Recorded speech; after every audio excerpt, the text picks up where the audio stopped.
Tonight, we stand in the palace of the most powerful king in the world. He thinks he is in charge of the sun, the river, and all of his people. He is about to learn a very hard lesson, a lesson that comes in 10 parts. For every time he says no to God, his kingdom will break a little more. We will see how even the strongest walls cannot protect a king from a power much greater than his own. Chapter 1. The Bondage of Israel. The sun rose over Egypt not as a herald of dawn, but as a great, merciless eye opening upon a land of suffering. Its first rays illuminated the endless mud-brick quarries, where the Israelite slaves were already at their labors, their bodies moving in a weary, synchronized rhythm of oppression. The air, thick with dust and the scent of sweat, carried the relentless crack of whips and the groans of a people bent beneath the weight of an empire. This was Goshen, a district of toil, where hope was a currency as scarce as shade. Among the multitude was a family of 3 generations, their story a common one. The grandfather, Eleazar, his back permanently curved from decades of hauling stone, mixed straw into the mud with hands that were more scar than skin. His son, Jamin, worked alongside him, his youthful strength already sapped by the unending demand for bricks. And Jamina's young son, Ira, no more than 6, scurried between the laborers, carrying water in a heavy clay jar, his small frame trembling under the burden. The boy's eyes, wide and dark, held a confusion that pained his father more than the overseer's lash.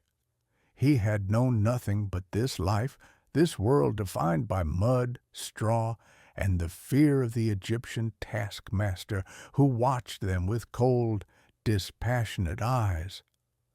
The family's dwelling was a single-room hovel, its walls thin, offering little respite from the desert's chill at night or the collective grief of their people. Each evening, Eleazar would sit by the low-burning fire, the flickering light dancing over the deep lines of his face. He would speak in a low, steady voice of the promises made to their forefather Abraham, of a land flowing with milk and honey, of a destiny as a great nation. To Jamin, these stories were a fragile lifeline, a truth he clung to in the face of crushing reality. To little Ira, they were merely stories, beautiful and distant, like the stars they could barely see through the haze of brick kiln smoke. Far from the dust of Goshen, in the stark, rugged hills of Midian, another man watched the same stars, but they offered him no comfort. Moses, once a prince in the very palaces that demanded these bricks, now tended another man's flocks. The silence of the desert was a stark contrast to the clamor of Egypt, a silence that echoed with his own disconnection. He had fled a life of privilege after an act of violent, misguided zeal, and now lived as an outsider, a shepherd with a past that haunted him. The memory of his people's suffering was a constant dull ache, a shame he carried as surely as the staff he leaned upon. He felt the chasm between his past and his present, between the destiny of his birth and the anonymity of his exile. He was a man severed from his roots, watching the years pass in a lonely, pastoral rhythm, wondering if the God of his fathers had forgotten them all. Back in Goshen, as another day of agony ended, Jamin lifted his sleeping son into his arms. The boy's head rested on his shoulder, a moment of profound tenderness amidst the brutality. Jamin looked out over the sea of flickering fires that dotted the slave quarter, each one a small testament to a family's will to endure. He felt the collective weight of their bondage, a physical pressure on his soul. Yet, in the quiet resilience of his father's stories, and the innocent trust of his son's slumber, a fragile, stubborn ember of hope, refused to be extinguished.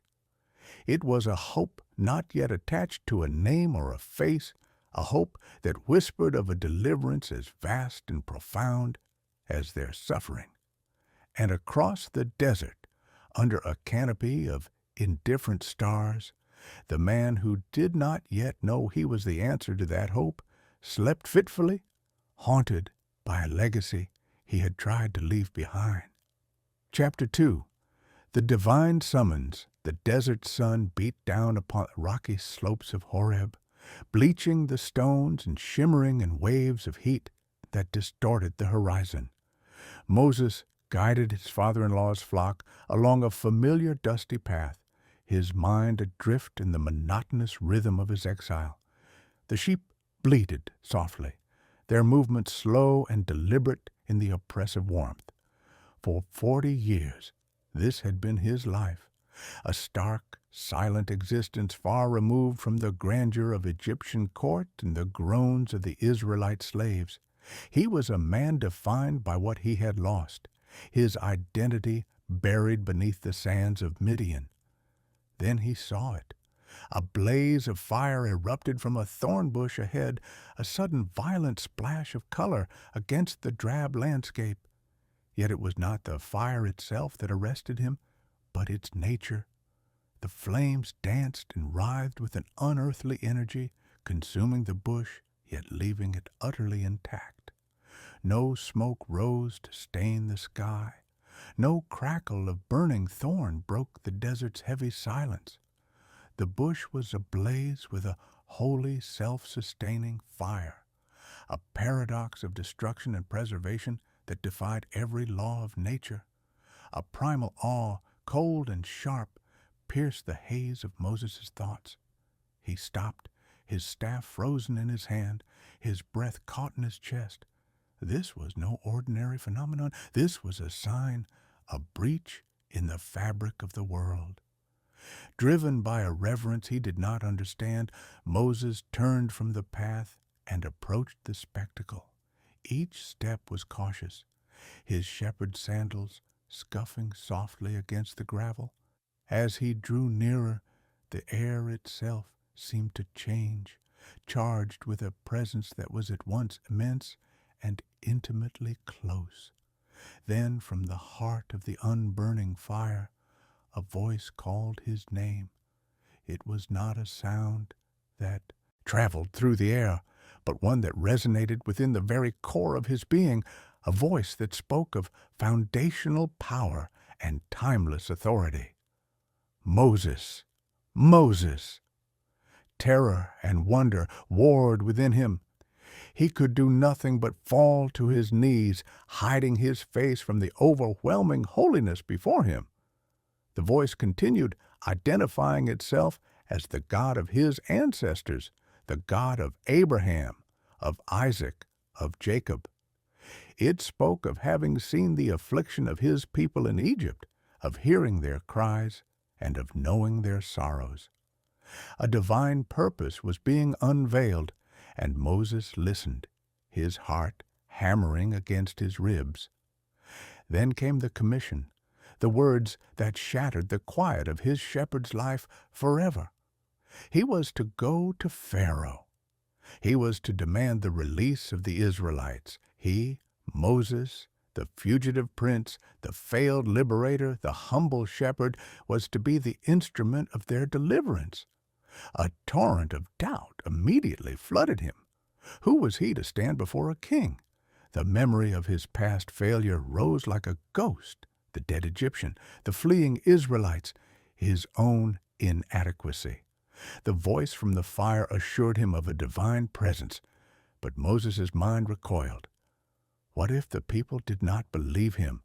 What if they asked for the name of this God who sent him? The response was a revelation of essence and eternity. I am who I am. The name was a declaration of self-existent, unchanging power, the ground of all being. He was to tell the elders that I am had sent him. Furthermore, he was given signs to authenticate his mission. His shepherd's staff, when cast to the ground, became a writhing serpent, and when he snatched it up by the tail, it solidified again into wood. His hand, thrust into his cloak, withdrew leprous and white, only to be restored to health with a second motion. Yet even with these promises and proofs, Moses' fear remained, a heavy anchor holding him fast. He protested his lack of eloquence, his slow speech and tongue. The voice from the fire rebuked him gently yet firmly, asking who had made man's mouth. The presence would be with his mouth and teach him what to say. When Moses still pleaded for another to be sent, the divine patience thinned, and he was told that his brother Aaron, who could speak well, was already on his way to meet him. Aaron would be his spokesman. The command was final. The call was irrevocable. The burning bush, which had blazed with such impossible fire, now seemed to dim, its work complete. The overwhelming presence began to recede, leaving Moses alone on the mountainside, the ordinary sounds of the desert slowly filtering back into his awareness. But nothing was ordinary anymore. The staff in his hand felt different, no longer just a tool of his trade, but a rod of divine authority. The man who had knelt as a shepherd rose as a prophet, his life of quiet anonymity irrevocably shattered by a holy fire and a call that would echo through the ages. Chapter 3. Brothers in Arms. The road to Egypt stretched before Moses like a thread of destiny, pulling him back toward a past he had fled. The stark beauty of the Midianite wilderness gave way to the cultivated fields of the Nile Delta, each step carrying him closer to the heart of the empire that haunted its dreams. The divine encounter on the mountain still burned within him, a sacred fire that both energized and terrified him. The staff in his hand felt alien, a conduit of power he did not yet understand, and the promise of his brother's presence was the only earthly comfort in a mission that stretched the limits of his faith.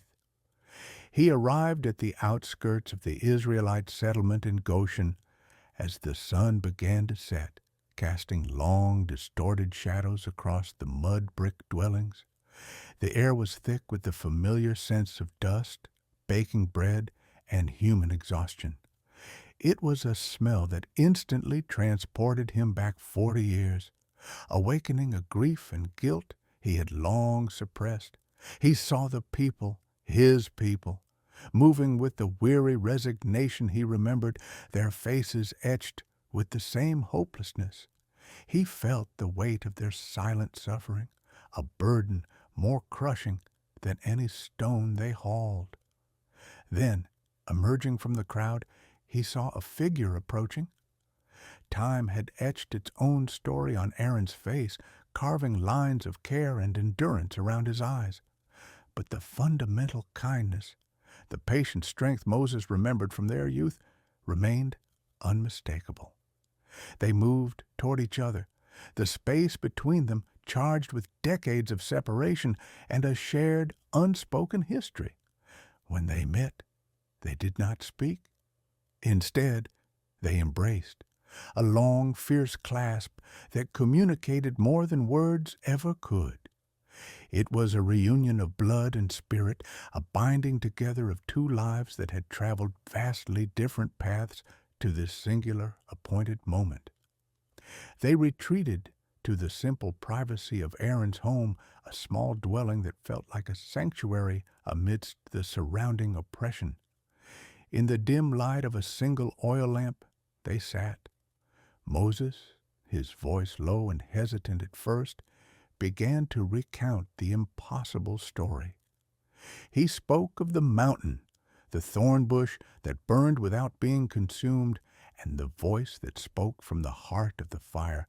He described the divine commission, the signs of the staff and the leprous hand, and the sacred, unutterable name, I am. As he spoke, the initial shock on Aaron's face slowly melted into a profound, awestruck belief. He listened without interruption, his eyes fixed on his brother, absorbing every word as a long-awaited answer to a lifetime of desperate prayers. When Moses finished, a new resolve settled in the room, a tangible force that seemed to push back the shadows. Aaron's acceptance was immediate and wholehearted. He saw not the hesitant shepherd, but the chosen instrument of their deliverance. He recognized the hand of the God of their fathers in this divine interruption of their lives. Together, they began to weave the threads of a plan. They would first go to the elders of Israel, showing them the signs and speaking the promises of the God who had remembered his covenant. They needed the trust of their people before they could dare to challenge the power of Pharaoh. Their strategy was born not of military might or political cunning, but of faith in a power greater than any empire. They would stand before the king of Egypt not as supplicants, but as heralds, delivering a demand from a higher throne. Aaron, with his natural eloquence, would be the voice.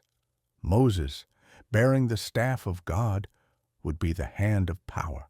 Their bond, reforged in the fire of this divine purpose, became their greatest strength.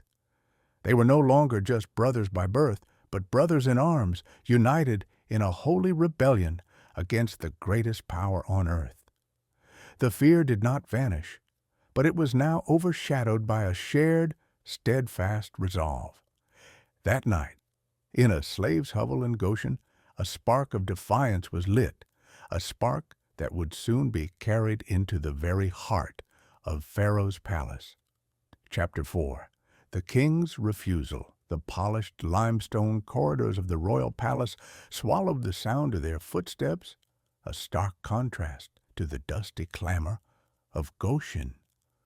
Moses and Aaron moved through the opulent halls, their simple shepherd's garments marking them as interlopers in this world of gilded power. Between towering pillars carved with the likeness of gods and kings, they advanced toward the throne room, the air heavy with the scent of incense and absolute authority. Moses' grip tightened on the staff, the rough wood a tangible anchor in a sea of polished perfection.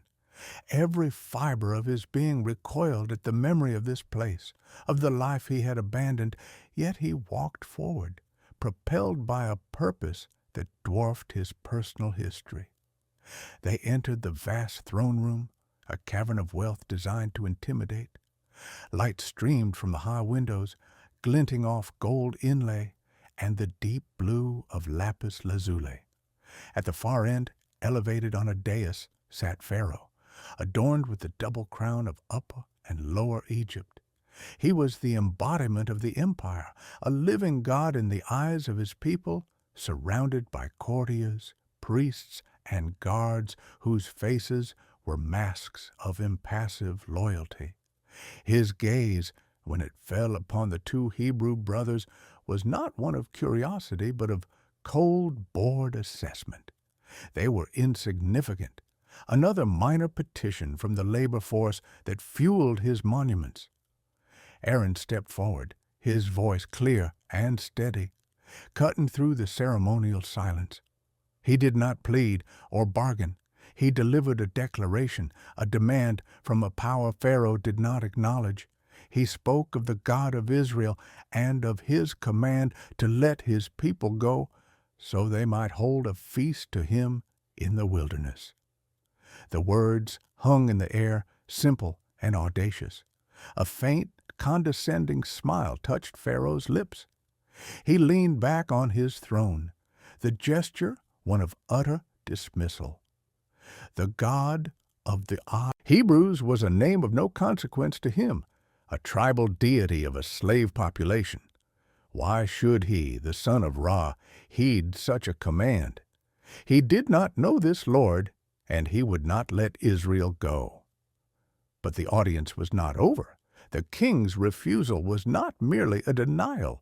It was an act of aggression, a reassertion of his absolute dominion. His voice, calm and pitiless, addressed the two brothers, but his decree was aimed at the thousands laboring in the sun. He accused the Israelites of idleness, of having too much time for such foolish thoughts. If they desired a festival for their God, they could find their worship in increased productivity. With a wave of his hand, he issued a new edict. The slaves would no longer be provided with the straw necessary for making bricks. Henceforth, they must gather their own straw, all while maintaining the same daily quota of bricks. It was an impossible task, a sentence of increased brutality designed to crush the very spirit his officials had just witnessed being kindled in Goshen. The command echoed through the administrative machinery of Egypt with ruthless efficiency. Taskmasters and overseers, armed with new zeal, descended upon the Israelite workforces. The crack of whips grew more frequent, the shouts more vicious. The people, who had dared to hope after the gathering with Moses and Aaron, now faced a reality of intensified suffering. They scattered across the fields, desperately scrounging for stubble, their backs aching, their hands torn, while the Egyptian overseers stood watch, ensuring the impossible quota was met. The first flicker of hope was being systematically extinguished beneath the boot of calculated oppression. As Moses and Aaron walked back through the slave quarters, they were met not with gratitude, but with looks of betrayal and despair. The elders who had welcomed them with such fervor now turned away, their faces etched with a fresh layer of bitterness. The burden of their failed petition settled heavily upon them. They had gone to the king in the name of God, and the only result was a deeper, more profound darkness for their people. Pharaoh's heart, fortified by pride and power, had not merely refused, it had hardened into a wall of granite, and the first blows of a divine confrontation had only served to make it stronger. The stage was set not for a negotiation, but for a war of wills between the king of an empire and the God of the slaves. Chapter 5. The Nile of Blood. The lifeblood of Egypt was not the gold in its treasuries or the armies in its barracks, but the great winding river that carved a ribbon of green through the desert's heart. The Nile was the empire's pulse, its annual inundation the breath that sustained every field, every flock, and every throat. It was a god, Hapi, personified in flowing water, and its banks were the nation's sacred ground. It was here, at the river's edge, before the watching city of Memphis, that Moses and Aaron returned to confront the king, whose scorn had only deepened their people's misery. The air was thick with the humid breath of the river, the chirping of reed birds, and the tense anticipation of a gathered crowd. Pharaoh had come, not out of fear, but out of theatrical condescension, to witness what he believed would be the final, pathetic performance of these Hebrew troublemakers. Moses stood firm, his shepherd's form a stark silhouette against the glittering water. He did not plead this time. He delivered a warning, his voice carrying over the gentle lapping of the current. He declared the word of the Lord, the God of Israel, whose demand had been mocked. Because Pharaoh had refused to let the people go, the river itself would rise up in judgment. The waters of the Nile, the canals, the streams, the ponds, Even the water stored in wooden buckets and stone jars would be turned to blood. The fish would die, the river would stink, and the Egyptians would be unable to drink its water. It was a sentence of death pronounced upon the very source of the nation's life. A ripple of uneasy laughter moved through the Egyptian courtiers, but Pharaoh's face remained a mask of cold amusement. He gave a slight, almost imperceptible nod, a king indulging a fool. In response, Aaron stepped forward, the staff of God held high in his hand. For a moment, it was just a man and a piece of wood against the immense flowing power of the Nile. Then he struck the water. The change was not gradual. It was an instantaneous, horrific metamorphosis. The clear, greenish-brown water did not darken. It transformed. In the space of a single heartbeat, the river running past the royal party became a thick, viscous torrent of crimson. It was the color of life violently spilled, a deep, opaque red that churned with a new, sinister current. The familiar, fresh scent of the river vanished, replaced by a coppery, metallic stench that clogged the nostrils and coated the tongue. A collective gasp, sharp and unified, tore from the crowd. The reed birds fell silent. The fish, thousands upon thousands of them, thrashed for a moment on the surface, their silver scales stark against the red, before going still and floating belly up in the grotesque new sea. Panic erupted. The orderly scene dissolved into chaos as people stumbled back from the bank, their cries of horror echoing across the water. The life-giving river had become a flowing wound, a nightmare made manifest. But Pharaoh, his jaw tight, merely gestured to his own magicians, the learned men of Egypt who served his court. With a show of their own secret arts, they too stepped forward, and with their own enchantments mimicked the miracle. They turned small pools and contained vessels of water to blood, a desperate, theatrical attempt to diminish the scale of the catastrophe. It was a hollow victory, a trick that only added to the suffering by destroying more of the dwindling clean water. But it was enough for the king's hardened heart. He saw their mimicry not as a feeble echo of a greater power, but as proof that this was mere sorcery, a challenge he could meet. He turned his back on the bleeding river and returned to his palace, his spirit unmoved, even as the first cries of a nation realizing its thirst began to rise from the city behind him. The days that followed the river's transformation stretched into an unending nightmare of thirst. The Nile of blood did not recede, but flowed on, a sluggish, clotting wound through the heart of Egypt.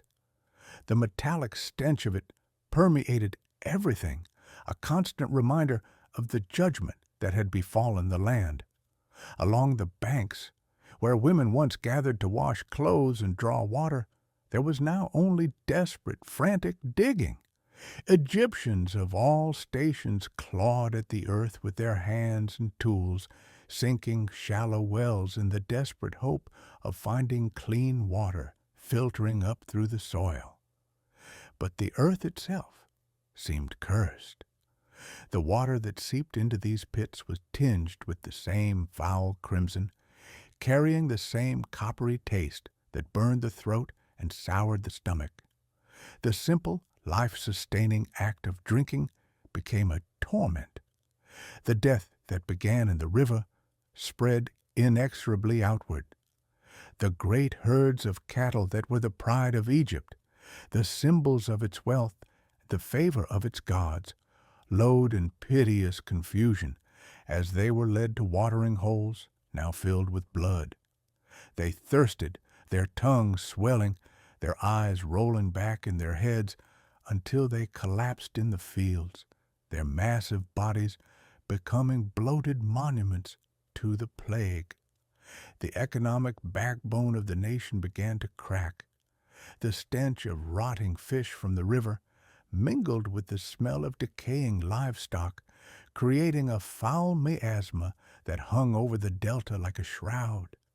In the markets, the price of a single jug of clean water, smuggled from secret cisterns or brought at great risk from distant oases, became exorbitant, a treasure for which men would trade their jewels. Yet in the palace, insulated by stone walls and immense pride, Pharaoh remained unmoved. His courtiers, their fine linen stained with sweat and dust, approached him with faces drawn tight with fear. They spoke of the suffering in the cities, of the riots at the wells, of the economic ruin that threatened to topple the granaries of the world. They pleaded with him to consider the cost of his stubbornness. But the king sat on his throne, his expression as hard as the granite statues that flanked him. He saw the desperation not as a divine sign, but as a test of his will. To yield would be to acknowledge a power greater than his own, to shatter the foundational myth of his own divinity. He dismissed their concerns with a wave of his hand, his heart fortified by a pride that was itself a kind of prison. He would not let the people go. Meanwhile, in the quiet of a simple dwelling in Goshen, Moses and Aaron sought solace away from the suffering they had been compelled to unleash. The air in the Israelite quarter was different. The plague of blood had not touched their water jars. They drank clean water while the nation around them thirsted, a distinction that brought no joy, only a heavy weight of responsibility. The two brothers knelt together, their heads bowed. The sounds of a dying Egypt were a distant murmur, a chorus of anguish that seeped through the walls. They prayed not for victory, but for guidance. They prayed for strength to continue on a path that demanded such terrible signs, and for the faith to believe that liberation was worth the price of so much suffering. The staff of God lay between them, no longer just a tool of power, but a symbol of a burden that grew heavier with each hardened refusal. The Nile of blood was more than a plague. It was the first crack in the foundation of an empire, and the two brothers at the center of the storm waited in the quiet, listening for the whisper that would tell them what to do next. Chapter 6. A Plague of Frogs. The silence that followed the receding plague of blood was a hollow, deceptive thing. For 7 days the Nile had run crimson, a grim testament to a power Pharaoh refused to acknowledge. When the waters finally cleared, leaving behind the reek of death and a landscape scarred by desperation, a fragile, weary normalcy attempted to reassert itself. The Egyptians, their throats still raw from the memory of thirst, returned to their routines with a haunted caution, drawing water with trembling hands, half expecting it to curdle in their jars. But in the palace, the respite only solidified the king's defiance. He saw the end of the plague not as a merciful reprieve, but as a confirmation of his sovereignty. The gods of Egypt, he believed, had reasserted their dominion. Moses and Aaron, however, walked through the recovering land with a heavy sense of purpose. They knew the silence was not an end, but a pause. The command that had come to Moses in the quiet of the night was specific and unsettling. They were to return to the king, to stand once more before the throne that had mocked them, and deliver a new, more invasive warning. This time, the judgment would not be confined to the riverbanks. It would breach the very thresholds of Egyptian homes.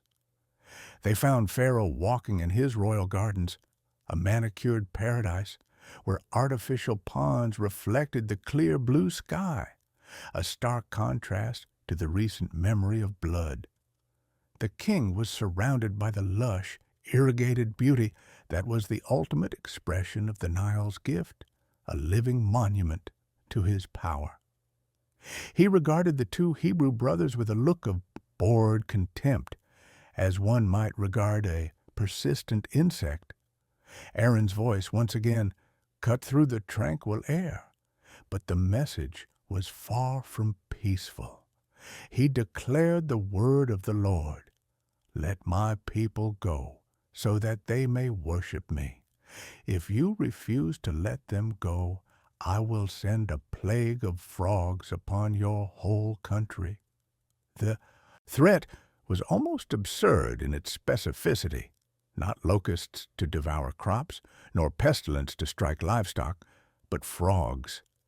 The king's lip curled in a derisive smile. Frogs were a nuisance, not a weapon. They were creatures of the riverbanks, symbols of fertility, manageable and mundane. He dismissed them with a flick of his wrist, his heart as hardened as the stone pathways of his garden. He would not yield. The response was as immediate as it was overwhelming. As Moses and Aaron made their way back to Goshen, a strange, low croaking began to rise from the reeds along the Nile. It started as a murmur, then swelled into a deafening chorus, a cacophony of countless throats. Then the riverbanks themselves seemed to move. A living, pulsating carpet of green and brown emerged from the water, an army of frogs in numbers beyond comprehension. They did not simply hop, they surged, a tidal wave of amphibious life spilling over the land, driven by an irresistible divine compulsion. They moved with a single-minded purpose, flowing through the streets of Memphis and Thebes, over fields and into courtyards. They did not avoid the homes of the Egyptians. They sought them out. They squeezed beneath door frames, tumbled through open windows, and piled up in kitchens and bedchambers. That night, no Egyptian, from the lowest farmer to the highest noble, was spared.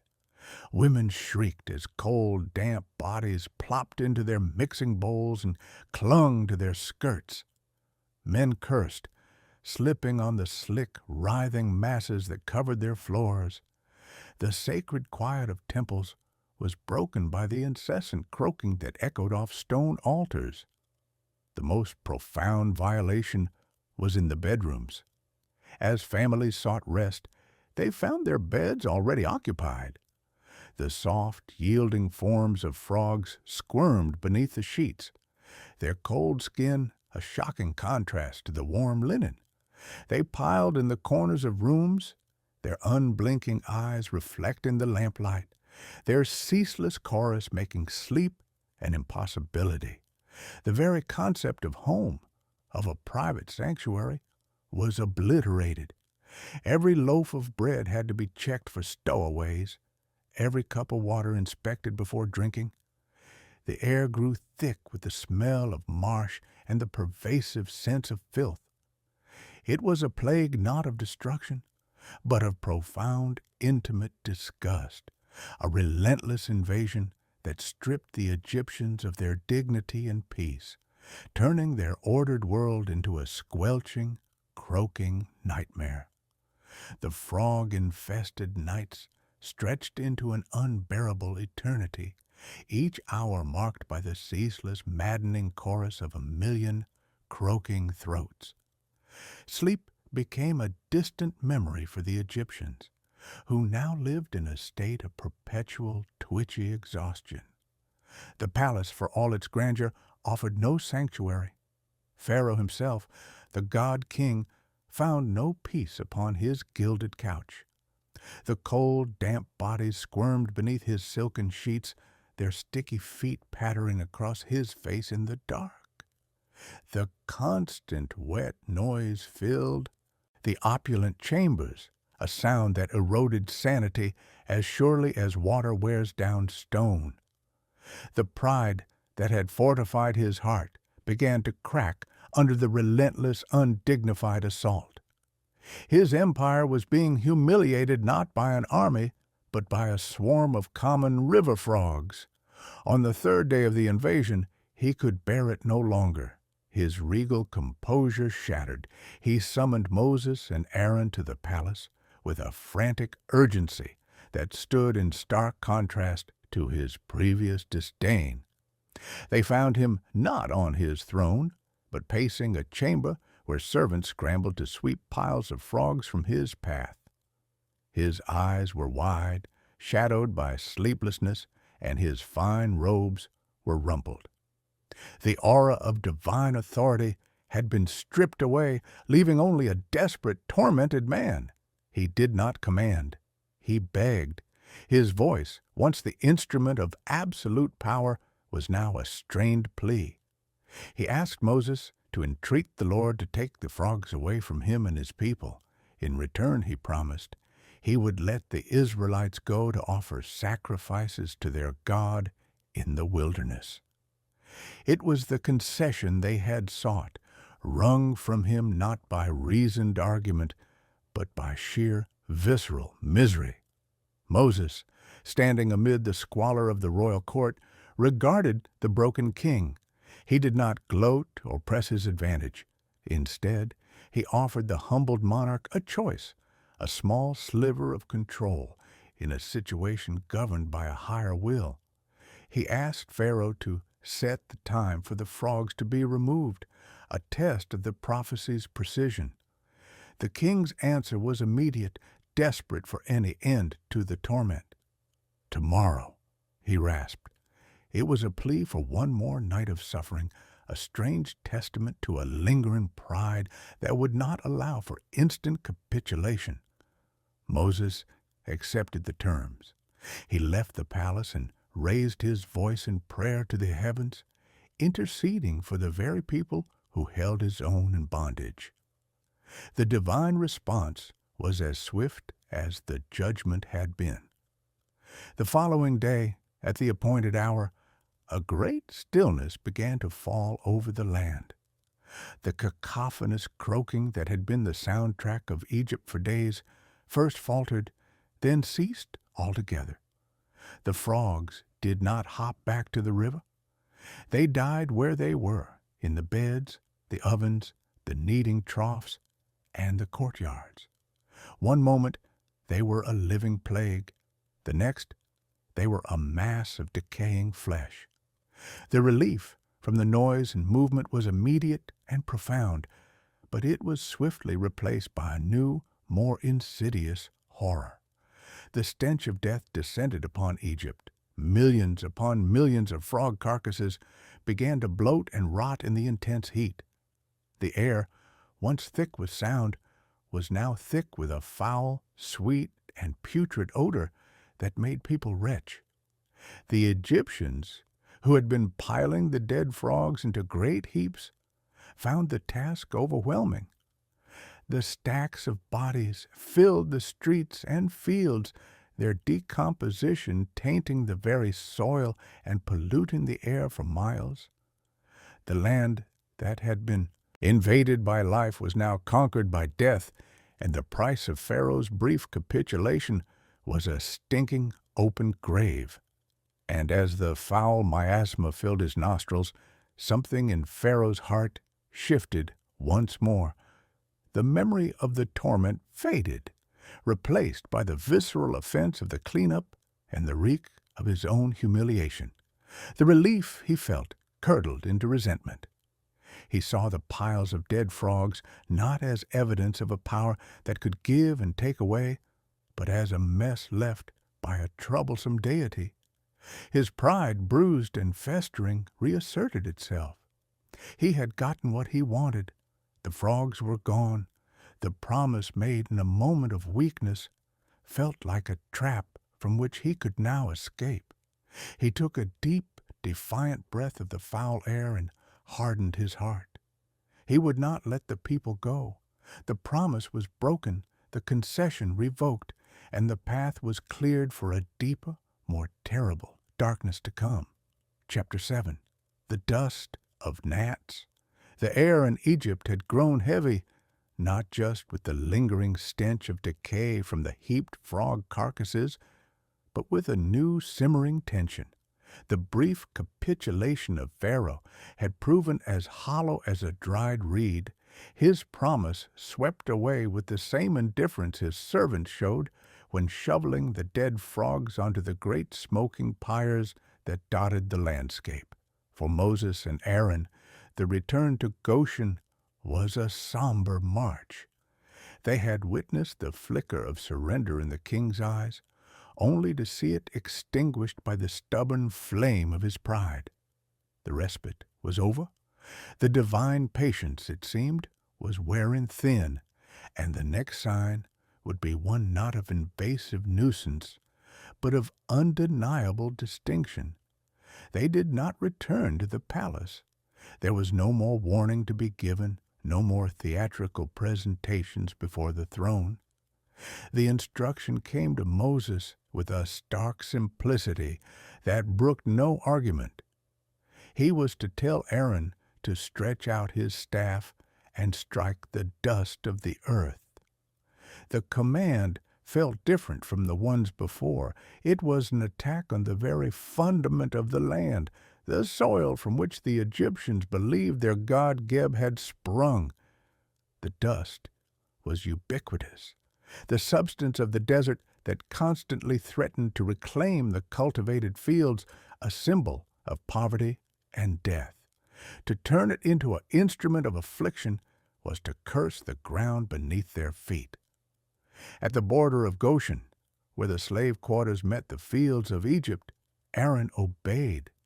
He raised the simple wooden staff, now an object of awe and terror to the Israelites who watched, and brought it down in a sharp, decisive motion against the sun-baked earth. A small cloud of dust puffed into the air, a seemingly insignificant act, but the effect was instantaneous and horrifying. The dust did not settle. It stirred, it seethed, it coalesced into a living, humming cloud. The individual particles seemed to sprout wings and legs, transforming before their eyes into a swarm of gnats. Countless minute insects with a collective voice that was a high, piercing whine. The swarm did not linger at the point of impact. It expanded, a dark, shimmering mist that rolled across the land, driven by a will of its own.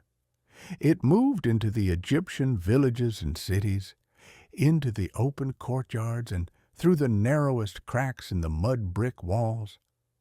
This plague was more intimate and inescapable than the frogs. The frogs could be swept away, but the gnats were a pervasive presence, a living dust that coated every surface. They settled on the skin, crawling into ears and nostrils, gathering at the corners of the eyes. They bit with tiny, irritating jabs, leaving red, itching welts on people and animals alike. There was no escaping them. They were in the food, the drink, the very air one breathed. The Egyptians, already worn down by thirst and disgust, were now driven to a new level of frantic misery, constantly swatting and slapping at their own bodies in a futile dance of torment. Pharaoh, enraged and humiliated by this new undignified affliction, summoned his magicians for the third time. The learned men of Egypt, the masters of secret arts, came with their incantations and their enchanted rods, determined to prove their king's sovereignty. They performed their rites. They muttered their spells. They attempted to call forth gnats from the dust as Aaron had done. But their staffs struck the earth to no effect. The dust remained inert, lifeless. The power that had animated it was beyond their reach, a force their arts could not mimic or command. For the first time, a crack appeared in their professional facade. They looked at each other, their confidence replaced by a dawning, chilling realization. Turning to Pharaoh, their voices stripped of their usual assurance, they confessed the truth they could no longer deny. "This is the finger of God," they said. The admission echoed in the gnat-filled chamber, a verdict from his own most trusted advisers. The phrase, "the finger of God," spoke of a direct personal intervention, a power not merely greater than theirs, but of an entirely different order. It was a declaration that this was not sorcery, but sovereignty.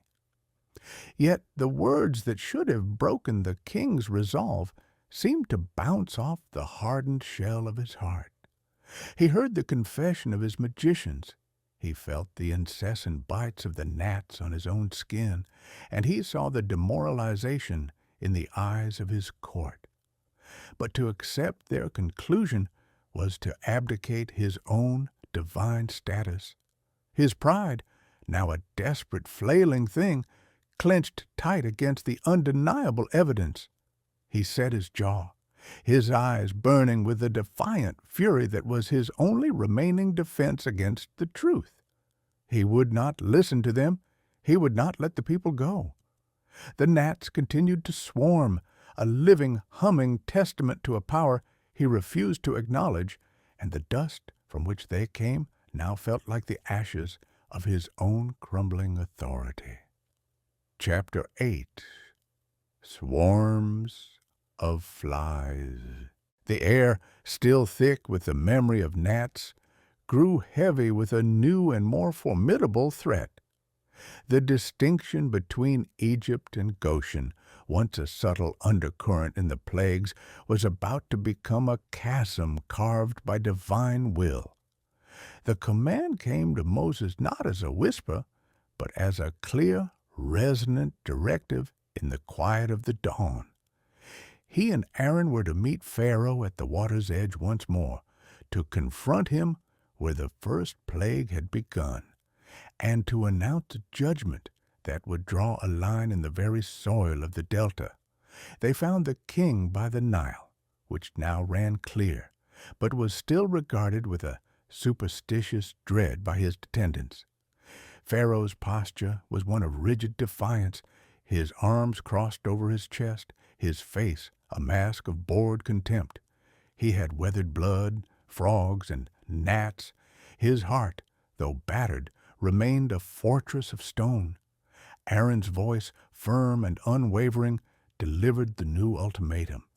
If Pharaoh continued to hold the people captive, the Lord would send swarms of flies upon Egypt. But this time the proclamation held a revolutionary clause. The land of Goshen, where the Israelites dwelt, would be set apart. No flies would be there. The purpose was explicit, so that Pharaoh would know that the Lord was in the midst of the land, a God who could make a distinction between his people and his oppressors. The king scoffed, a short, harsh sound lost in the river's gentle murmur. The idea of a God who played favorites was an offense to the Egyptian pantheon, which governed the entire land without partiality. He turned his back on them, a deliberate and final dismissal, and returned to his palace, his spirit untouched by the warning. His refusal was the trigger. The invasion began not as a trickle, but as a sudden, roaring tempest of wings. From the deserts and the marshes they came, not the delicate biting gnats of before, but thick, buzzing, filth-loving flies. They descended upon Egypt in a black, shimmering cloud that blotted out the sun, their collective drone a deafening roar that drowned out all other sound. They were everywhere at once, a living blight that coated every surface. They swarmed over food in the markets, crawled over the faces of statues, and clustered in such dense masses on the walls of homes that the mud brick seemed to writhe and pulse. In the temples, they defiled the altars, their filthy bodies profaning the sacred spaces.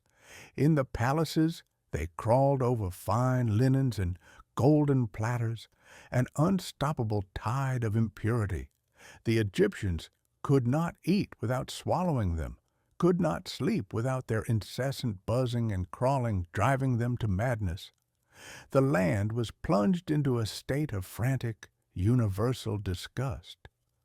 But a day's journey away, in the district of Goshen, the sun shone clear and the air was clean. The Israelite slaves went about their labors under the same sky, but the air around them was free of the pestilence. No dark cloud hovered over their dwellings. No incessant drone filled their ears. They could sit outside their homes and eat their meals in peace, watching their children play untroubled by the swarms. The boundary was as sharp and visible as if drawn by a giant's hand. On one side was a world choked with filth and noise, on the other a pocket of inexplicable tranquility. The distinction was no longer a theological concept, but a physical, undeniable reality. The God of the Hebrews was not just a powerful deity. He was a God who protected his own, a shield in the midst of the storm. When news of this impossible separation reached Pharaoh, his anger was volcanic. The flies were a profound nuisance, but the immunity of Goshen was a direct assault on his sovereignty. It was a public demonstration that his authority and the authority of Egypt's gods ended at the border of the slave quarter. Summoning Moses and Aaron once more, he received them in a chamber where servants frantically waved fans to keep the flies at bay. The king's composure was gone, replaced by a frustrated, seething rage. He offered a compromise, a desperate attempt to reassert control. They could go, he declared, and sacrifice to their God within the land of Egypt. It was a poisoned offer, a way to grant a concession without acknowledging their freedom, to keep them under his thumb even in their worship. Moses stood firm, his resolve as unshakable as the distinction God had made. He explained the impossibility of the king's terms. Their sacrifices would be abominable to the Egyptians, who held certain animals as sacred. To slaughter such beasts before the eyes of all would be to invite a riot, a stoning. They must go a 3 days' journey into the wilderness, as their God had commanded, to worship as he required. It was all or nothing. Full freedom or no freedom at all. The negotiation was over. The choice between a land choked by flies and a clean, liberated worship was laid bare before the king. Moses turned and left the fly-infested palace, walking back toward the peace of Goshen, leaving Pharaoh alone with the buzzing, crawling evidence of his own stubbornness and the uncompromising demand for a complete and total release. Chapter 9. Death of the livestock. The flies departed as suddenly as they had come, leaving behind a stunned and humiliated silence. The air in Egypt, once thick with their filthy drone, now hung heavy with the lingering stench of decay and the bitter taste of Pharaoh's compromised authority. The king's offer to allow worship within the land had been a desperate gambit to maintain control, but Moses' unwavering demand for complete freedom had exposed the hollowness of his power. The distinction between Goshen and the rest of Egypt, so vividly demonstrated by the absence of flies, had become a geographical scar, a constant visible reminder that a greater sovereignty was at work. This scar was about to become a wound that would bleed the nation's economy dry. The command that came to Moses was one of grim finality. He was to go to Pharaoh with a new warning, a judgment that would strike at the very heart of Egyptian wealth and sustenance. The livestock, the great herds of cattle that were the pride of the nobility, the teams of oxen that plowed the fields, the flocks of sheep and goats that provided wool and meat, were all to be targeted. A severe pestilence would sweep through the land, a deadly murrain that would strike down the animals in the field. But once again, the line of separation would be drawn. Not a single animal belonging to the Israelites would die. Moses delivered the message with a heavy heart, standing before a king whose face was a rigid mask of resentment. He spoke of the Lord's hand falling upon the livestock in the field, upon the horses, the donkeys, the camels, the herds, and the flocks. The warning was specific, its scope terrifying in its comprehensiveness. Pharaoh listened, his eyes narrowed, but he said nothing. The memory of the flies and the immunity of Goshen was a fresh humiliation, and this new threat felt like a direct challenge to the economic pillars that supported his throne. Yet his pride would not allow him to flinch. He dismissed Moses with a cold stare, his silence a louder refusal than any shouted command. The following day, the pestilence began. It did not come with a roar or a visible sign, but with a quiet, creeping dread. In the fields outside Thebes, a prized bull, a symbol of the god Apis, suddenly staggered, its legs buckling as a fever burned through its massive frame. A frothy, bloody foam dripped from its muzzle, and it fell to its knees with a low, piteous bellow before collapsing into the dust. The scene repeated itself across the length of Egypt. In the rich pasture lands of the delta, entire herds of cattle were struck as if by an invisible scythe. One moment they were grazing peacefully, the next they were trembling, their bodies slick with sweat, their eyes rolling back in agony before they dropped, their great sides heaving a final, shuddering breath. The air, still recovering from the stench of flies, was now filled with the sounds of animal distress and the horrified cries of their owners. The economic impact was immediate and catastrophic. The fields emptied of their beasts of burden, leaving plows stranded mid-furrow.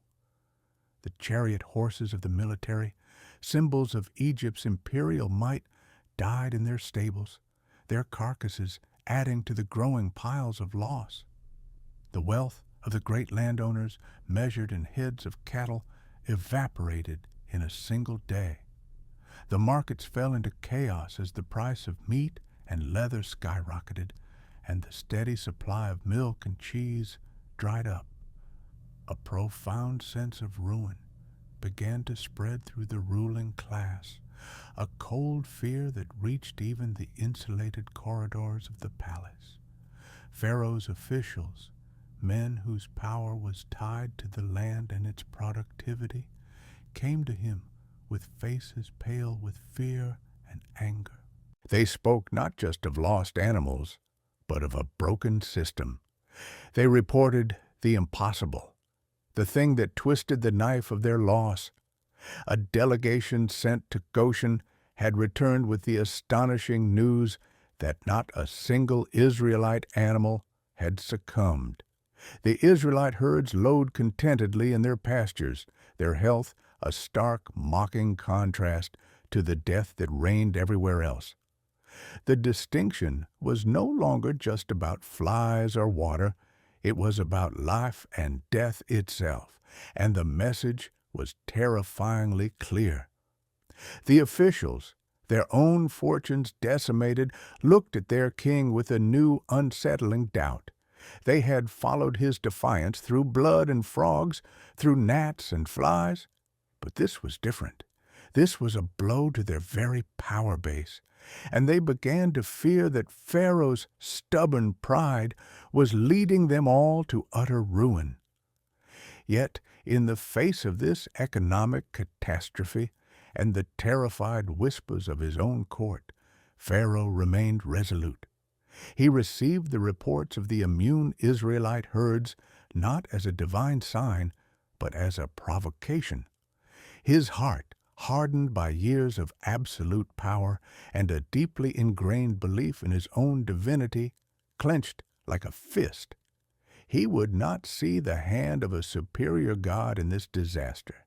He would only see a challenge to his authority that he was determined to meet. The death of the livestock was not a reason to surrender.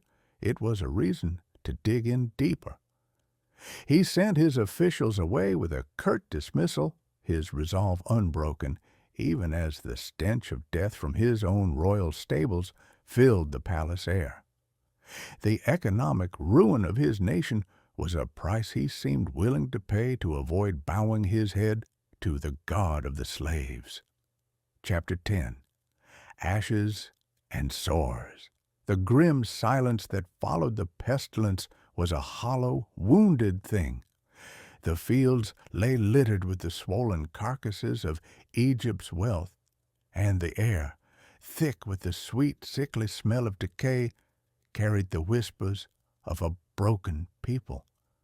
The distinction between Goshen and the rest of the land had been carved in flesh and bone, a line drawn by life itself in the midst of universal death.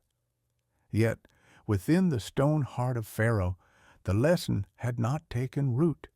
His pride, though battered, had not broken. It had merely calcified into a more desperate, brittle form.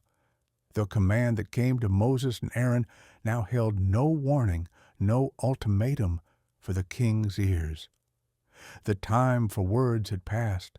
The next act of judgment would be a visceral, personal affliction, a plague born from the very air they breathed. Moses stood with Aaron at the edge of a brick kiln on the outskirts of Memphis, a place where Hebrew slaves had labored for generations, their sweat and blood mingling with the dust. The furnace roared, a beast of industry and oppression, its flames consuming the straw-mixed mud that built the monuments to Pharaoh's glory.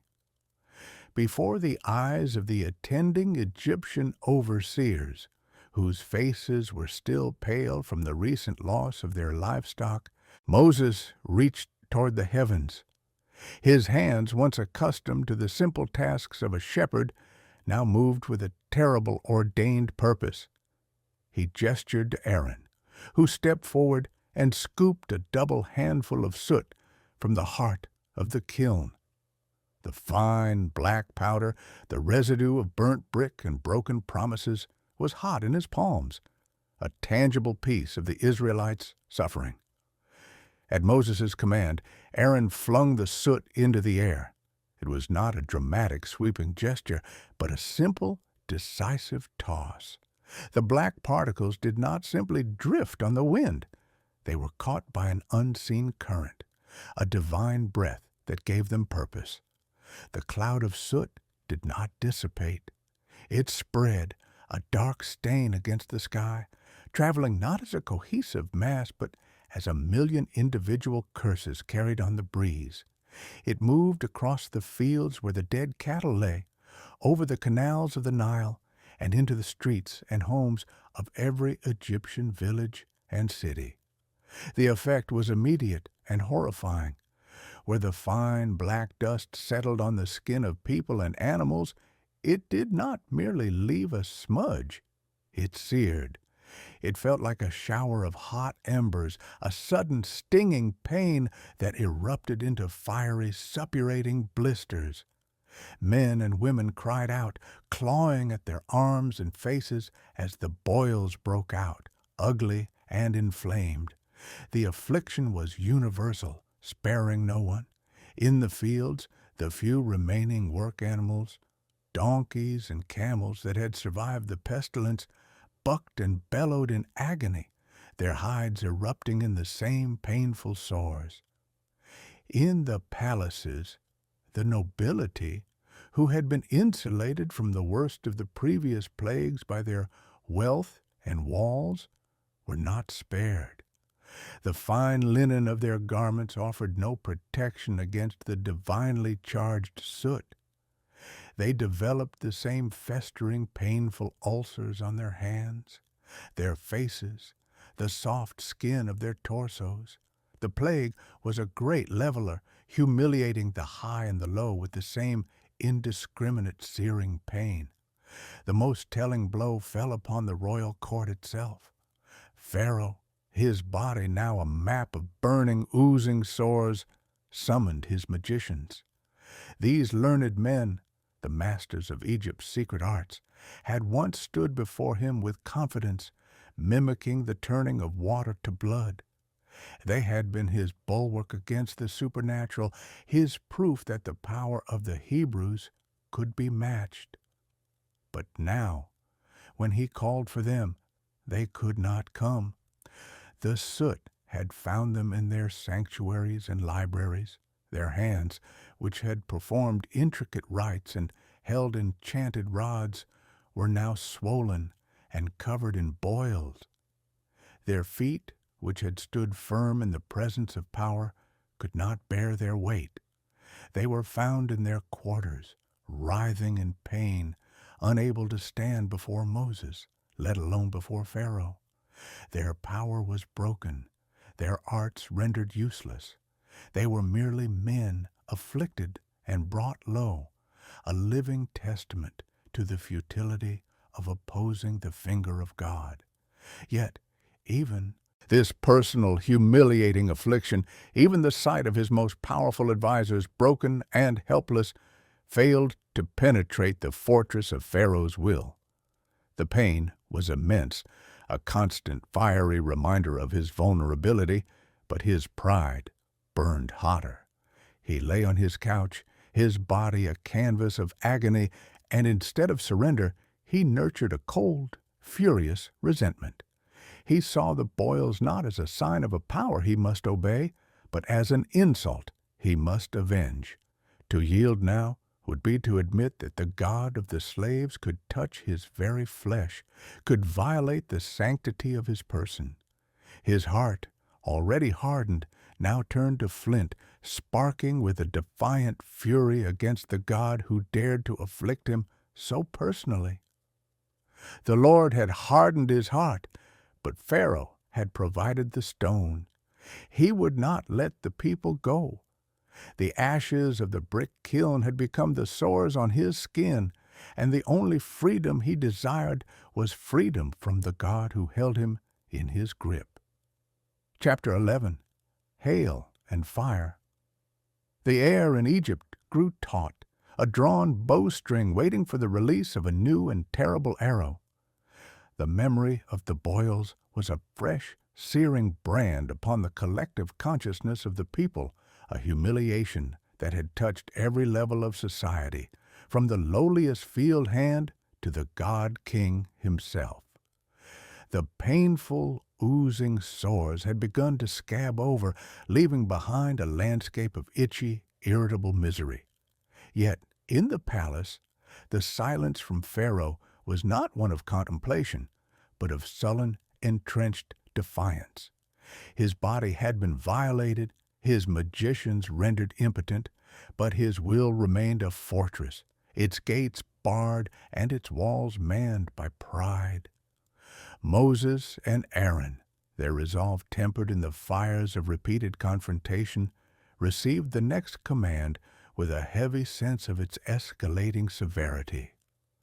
They were to rise early in the morning and present themselves once more before the king. The message they carried was the most detailed and terrifying yet, a prophecy of a storm unlike any Egypt had ever witnessed. They found Pharaoh taking the morning air on a balcony overlooking the river, his posture stiff, his face a mask of controlled animosity. The sight of the two Hebrew brothers ignited a fresh spark of fury in his eyes, but he held his tongue, allowing Aaron to speak. The warning was a chillingly precise forecast of destruction. The voice of the Lord declared that at about this time tomorrow he would send a very heavy hail, such as had never been seen in Egypt from the day it was founded until now. But this was not to be a mere storm of ice. Intermingled with the hail would be fire, a blazing, supernatural tempest that would consume whatever it touched. The threat was aimed at the very sustenance of the nation. Every person and animal left in the field, every man or beast that had not sought shelter, would die. The hail would shatter trees and crush the fledgling crops of flax and barley, which were now nearly ready for harvest, standing tall and hopeful in the fields. The economic and agricultural devastation would be absolute. Yet woven into this dire prophecy was a thread of divine mercy, a final opportunity for the fear of the Lord to take root where Pharaoh's heart had not. The warning itself was an act of grace, providing a chance for preservation. For the first time, a fissure appeared in the monolithic resistance of the Egyptian people. The words of Moses and Aaron did not fall on entirely deaf ears. Among the royal officials and the wealthy landowners, men who had seen their livestock decimated and their own bodies afflicted with boils, a new and potent fear began to stir. This was not the frustrated anger that had followed the flies, nor the economic panic of the pestilence. This was a primal, chilling terror of a power that could command the very elements to kill. A quiet, desperate exodus began in the hours that followed. Servants were dispatched on frantic errands, their voices urgent as they spread the warning through the estates and villages. Those who feared the word of the Lord among Pharaoh's own court took action. They ordered their field hands and slaves to drive the remaining cattle, the few precious beasts that had survived the pestilence, in from the open pastures. They commanded their families and all their servants to retreat from the fields and seek the relative safety of their homes. The sight was unprecedented. Egyptians, heeding the warning of the Hebrew God, scrambling to protect the very slaves and livestock that were the foundation of their wealth. It was a tacit, powerful admission that the authority of Moses' God now outweighed the edicts of their own king. The land, usually bustling with outdoor activity, grew still and watchful, its people huddled behind walls, their eyes turned anxiously toward the sky, waiting for the promised cataclysm and praying that their shelters would be enough. A line was being drawn, not just between Egypt and Goshen, but within the heart of Egypt itself, between the stubborn pride of its ruler and the burgeoning, fearful wisdom of his people. The sky over Egypt, usually a pale bleached blue, began to curdle into a bruised and ominous gray. The stillness that had fallen over the land was not one of peace, but of a collective, held breath. From the grand estates to the humblest mud-brick homes, those Egyptians who had heeded the warning huddled with their families and servants, their livestock packed into courtyards and stables, listening to the unnatural silence. The air grew thick and heavy, pressing down with a physical weight that foreshadowed the violence to come.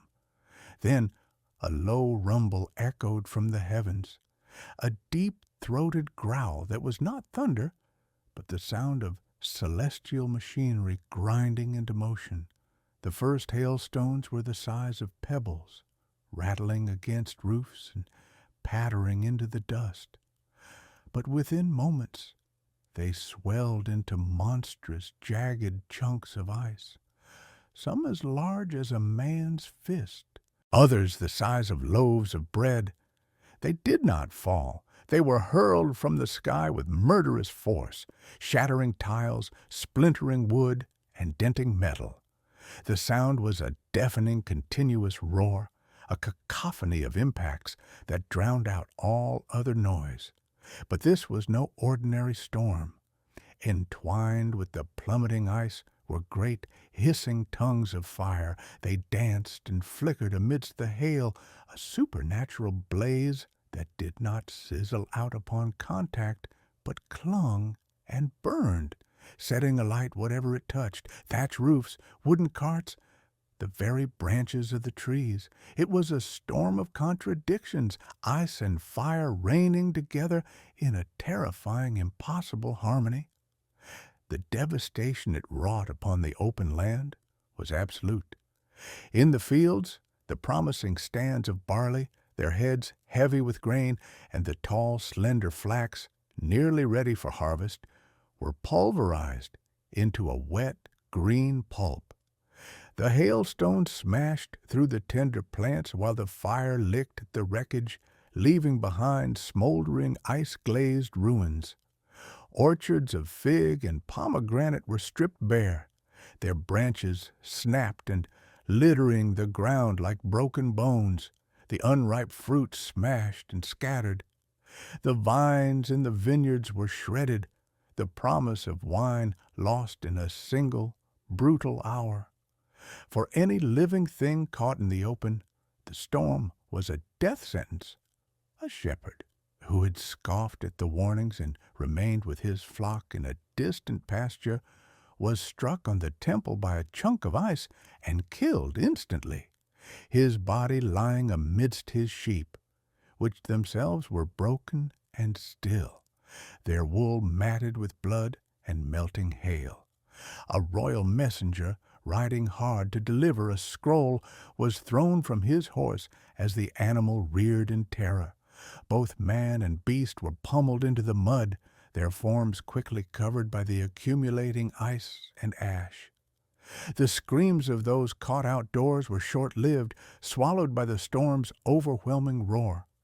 Egypt became a killing field, its life and its livelihood systematically erased by the frozen, burning wrath from heaven.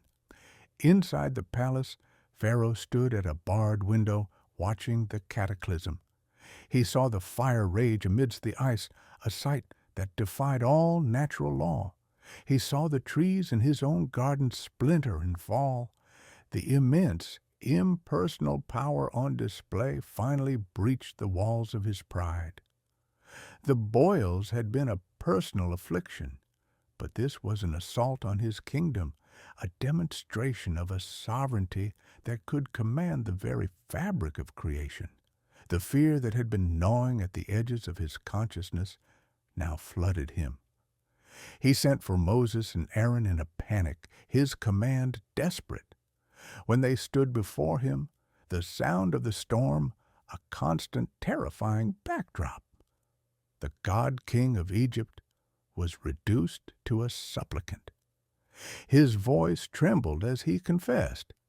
He admitted his sin, acknowledging that the Lord was in the right, and that he and his people were in the wrong. He begged them to entreat the Lord to end the terrifying thunder and hail. He promised, once more, that he would let them go. They did not need to stay any longer. It was the most complete surrender he had yet offered, wrung from him by a spectacle of power that even his monumental pride could not deny. Moses, standing before the terrified king, agreed to intercede. He stepped outside the city, raised his hands to the heavens, and the storm ceased as abruptly as it had begun. The roaring stopped, the hail no longer fell, and the fire flickered out of existence. The silence that followed was profound, broken only by the drip of melting ice and the distant sound of mourning. The land was a wreck, a testament to the power that had just been unleashed and then withdrawn. Pharaoh emerged from his palace and surveyed the devastation. The air was clean and cool, the sky clearing. The immediate, visceral terror began to recede, and with its passing, the old habits of his heart reasserted themselves. He looked at the shattered crops and the broken trees, and instead of seeing the hand of a god he must obey, he saw only the damage to his property and his pride. The confession made in fear felt like a weakness in the calm light of day. The promise extracted under duress felt null and void. The relief from the storm became, in his mind, not an act of mercy to be met with gratitude, but the end of a temporary inconvenience. He took a deep breath of the clean air and felt the familiar stubborn stone of his heart settle back into place. He had been terrified, but he was not conquered. He had confessed, but he would not repent. He looked out over his broken kingdom, and his spirit hardened once more. He would not let the people go. Chapter 12. Locusts on the wind. The land lay broken and gasping, a kingdom of wounds beneath a sky that had turned traitor.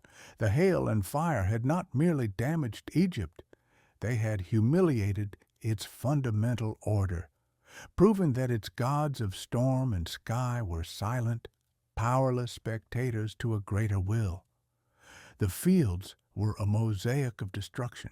Shattered barley stalks lay trampled into the mud, flax plants were crushed into green pulp, and the orchards stood as skeletal ruins, their branches snapped and fruitless.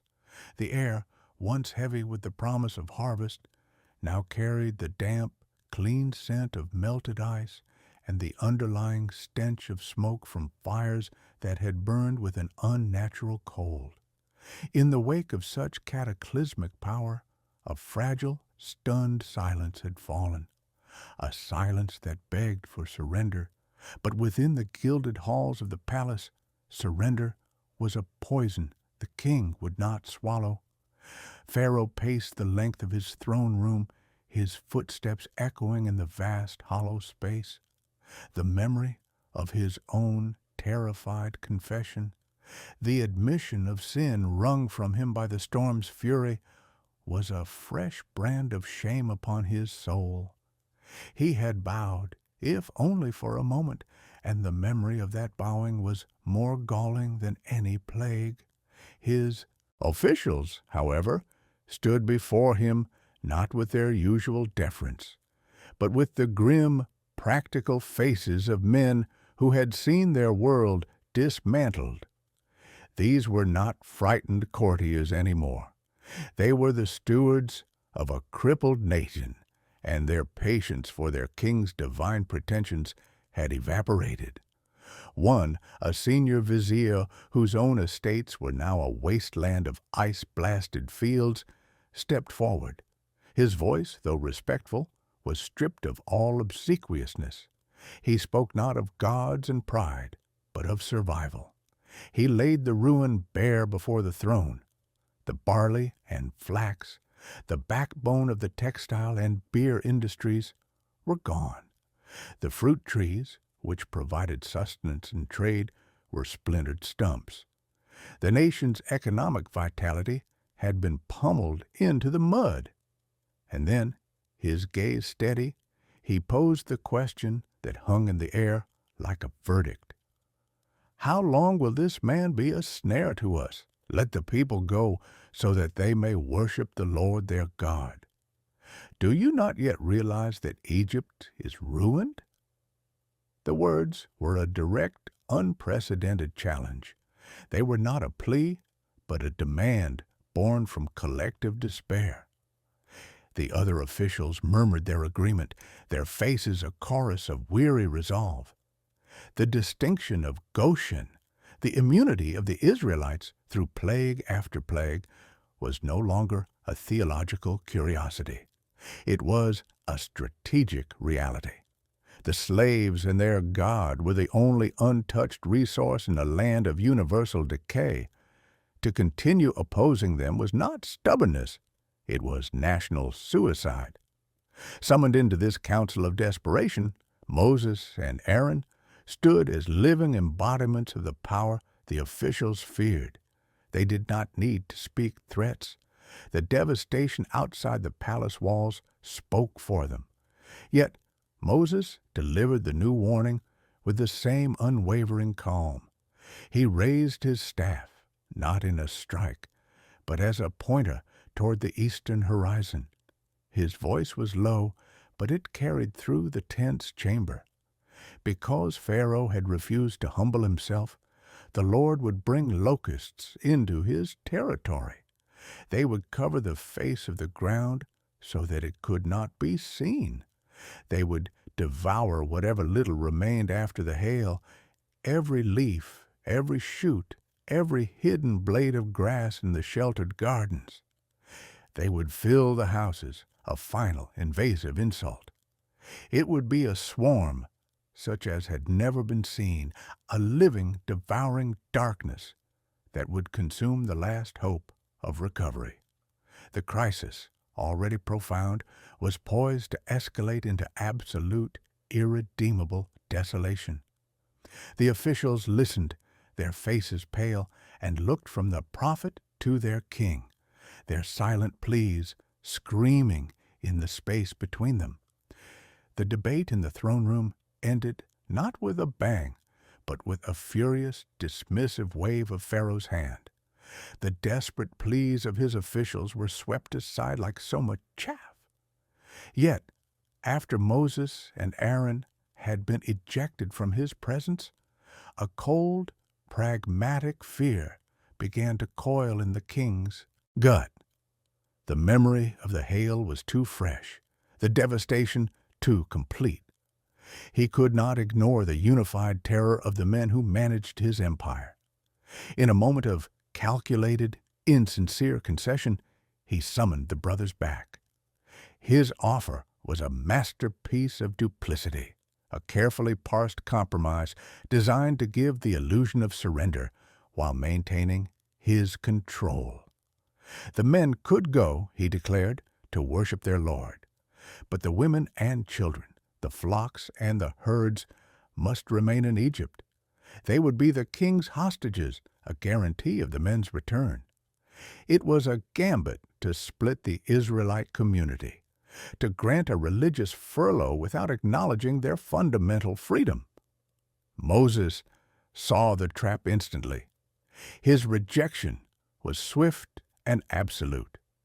They would all go, he stated, with their young and their old, with their sons and their daughters, with their flocks and their herds.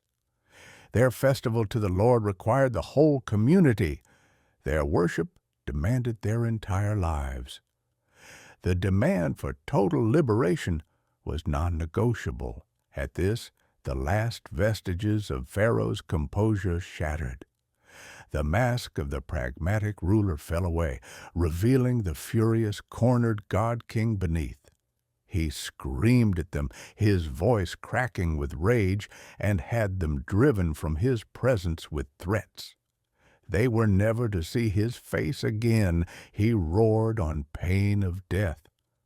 The door to negotiation, however fragile, was slammed shut and bolted. Moses stretched out his staff over the land of Egypt. He did not strike the earth or the water. He simply raised the rod toward the sky, a conductor summoning a terrible orchestra. And from the east they came. The wind, which had been still, began to blow, but it did not bring the cool relief of the Nile. It carried a sound, a faint, dry rustling that grew with terrifying speed into a deafening, mechanical drone. The horizon itself began to darken, not with storm clouds, but with a living, shimmering storm of wings. It was a cloud that blotted out the sun, a shifting brownish-black mass that advanced with an unholy purpose. This was the great swarm, 1 billion strong, the judgment promised for a hardened heart. They descended upon Egypt not as a single entity, but as a devouring tide. The sound of their landing was a soft, horrific patter like a torrential rain of bodies. They settled upon the earth in such uncountable numbers that the ground itself disappeared beneath a crawling, clicking carpet. They blanketed the shattered fields, covering the mangled remains of the barley and flax. Then they began to eat. The sound was not of chewing, but of a vast, collective scraping, the noise of 1,000,000 tiny mandibles stripping the world bare. They consumed every leaf that had somehow survived the hail, every tender shoot that had dared to emerge in sheltered spots, every blade of grass in the royal gardens. They climbed the broken trees, devouring the bark and the few remaining buds, leaving behind skeletal, polished bones of wood. They did not simply eat the crops, they erased the very color green from the land. Where there had been a patch of hope, there was now only a uniform, desolate brown, a landscape of utter barrenness. Inside the palaces and homes, the horror was more intimate. The locusts squeezed through every crack and crevice, finding their way inside. They piled up in corners, their bodies crunching underfoot. They crawled over furniture and across sleeping mats, their antennae waving, their compound eyes reflecting the lamplight in 1,000 fractured points. The air inside Egyptian homes grew thick with the smell of them, a dry, dusty, organic scent, and with the incessant, maddening sound of their movement and feeding. Pharaoh, watching from a barred window, felt a terror more profound than any he had known before. This was not the violent, spectacular destruction of the hail, but a slow, methodical unraveling of the world. He was witnessing the complete consumption of his kingdom's future. The land was being stripped to its stone bones. In a paroxysm of panic, he sent for Moses and Aaron once more, his previous death threat forgotten in the face of this creeping doom. When they stood before him, he did not negotiate or offer compromises. His words tumbled out in a frantic confession of sin, a plea for forgiveness, a desperate cry for them to pray to their Lord to take away this deadly plague. Moses interceded. The Lord sent a mighty west wind, a gale that swept across the land, caught up the entire swarm of locusts, and hurled them into the Red Sea. Not a single locust remained in all of Egypt. The relief was as absolute as the plague had been. The dreadful drone was gone, the sky was clear, and a profound silence returned. But the land they looked upon was a wasteland. The fields were bare dirt, the trees were stripped, and the gardens were gone. It was a visual representation of total loss. And as Pharaoh surveyed the stark, barren emptiness, the fear that had driven him to his knees evaporated, replaced by the cold, familiar sediment of his pride. The locusts were gone. The immediate threat was over. The land was ruined, but he was still the king. The promise made in terror felt like a weapon that had been used against him. The Lord hardened his heart, and Pharaoh, all too willing, provided the stone. He looked at the desolation, and instead of seeing the consequence of his defiance, he saw only a challenge to his authority that he had once again survived. He took a deep breath of the locust-free air, and his resolve solidified. He would not let the people go. Chapter 13. Darkness that can be felt. There is a darkness of the night, a natural blanket of stars and moon shadow that brings rest and quiet to the world. And then there is a darkness that is an entity in itself, a living, breathing shroud that smothers not just light, but sound, hope, and the very sense of time. This was the darkness that descended upon Egypt. The locusts had been a devouring plague, a curse upon the land. But this new affliction was a violation of the soul, an assault on the fundamental order of day and night. It did not creep in with the sunset. It fell at the height of noon, a sudden, absolute extinguishing of the sun as if a great lamp had been snuffed out by a divine hand. The world did not merely grow dim, it vanished. The transition was so swift and complete that Egyptians walking in the open stumbled and fell, their hands flailing before them, grasping at a blackness so thick it felt like velvet against the skin. This was a darkness that could be felt, a tangible presence that filled the lungs and pressed against the eyeballs. It was a void that swallowed all sound, creating a silence so profound that a man's own heartbeat thundered in his ears, a frantic, trapped drum. No lamp could pierce it. Flames guttered and died as if the very air had become solid, refusing to carry their light. No torch could hold it back.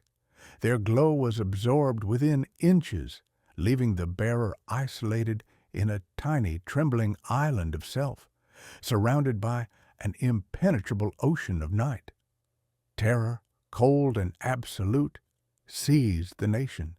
In the cities, people huddled in their homes, but the walls offered no comfort. The darkness was inside, coiling in the corners, filling the spaces between them. They could not see their own children's faces, could not find the bread on their table, could not discern the door from the wall. Movement became a dangerous, disorienting crawl. The familiar geometry of their lives was erased, replaced by a formless, directionless prison. The psychological toll was immediate and devastating. Whispers of madness began to echo in the blackness, the sound of human reason fraying at the edges under the relentless, smothering pressure. For 3 days, no one rose from their place. Life was suspended in a state of paralyzed dread. The bustling, ordered civilization of Egypt was reduced to a kingdom of the blind and the terrified. Each person a solitary soul lost in a private, endless midnight. Yet, a day's journey away, in the land of Goshen, the sun still shone. The Israelites looked out from their dwellings and saw the wall of darkness that began at the precise border of their district, a stark, impossible line dividing light from utter black. In their homes, lamps burned brightly. In their fields, children played under a clear sky. They went about their daily routines, their lives unfolding in a world of color and visibility that their oppressors could no longer even remember. The distinction was the most profound yet. It was not merely a matter of health or wealth, but of fundamental reality. For the Egyptians, the universe had collapsed into a single, sensory-deprived point of fear. For the Hebrews, the world remained whole, illuminated by a divine favor that carved out a sanctuary of light in the heart of the empire's despair. They ate their meals, they tended their flocks, they spoke to one another face to face, each ordinary act a miracle in the midst of the surrounding tangible night. The darkness over Egypt was not just a plague, it was a preview of the oblivion that awaited a heart that refused to see the light, while in Goshen the unwavering sun was a promise of a guidance yet to come. The 3 days of palpable night stretched into an eternity of disorientation and despair. In the Egyptian palaces and hovels alike, time lost all meaning, measured only by the frantic, accelerating rhythm of panicked hearts and the slow, maddening drip of terror. The darkness was a physical weight, a suffocating blanket that starved the lungs and strangled hope. Pharaoh, the god-king who claimed the sun as his father, sat in a blackness so complete it felt like a tomb. The absolute power he had wielded for so long was rendered meaningless in a world where he could not see his own hand before his face. The silence was a roar in his ears, broken only by the distant muffled sounds of a civilization coming undone. The whimpers of children, the low, despairing moans of adults, the occasional sharp cry of someone who had stumbled and fallen in the oppressive gloom. His pride, that colossal edifice of self-worship, began to crack under the relentless, smothering pressure. This was not a plague he could ignore like the blood or the frogs.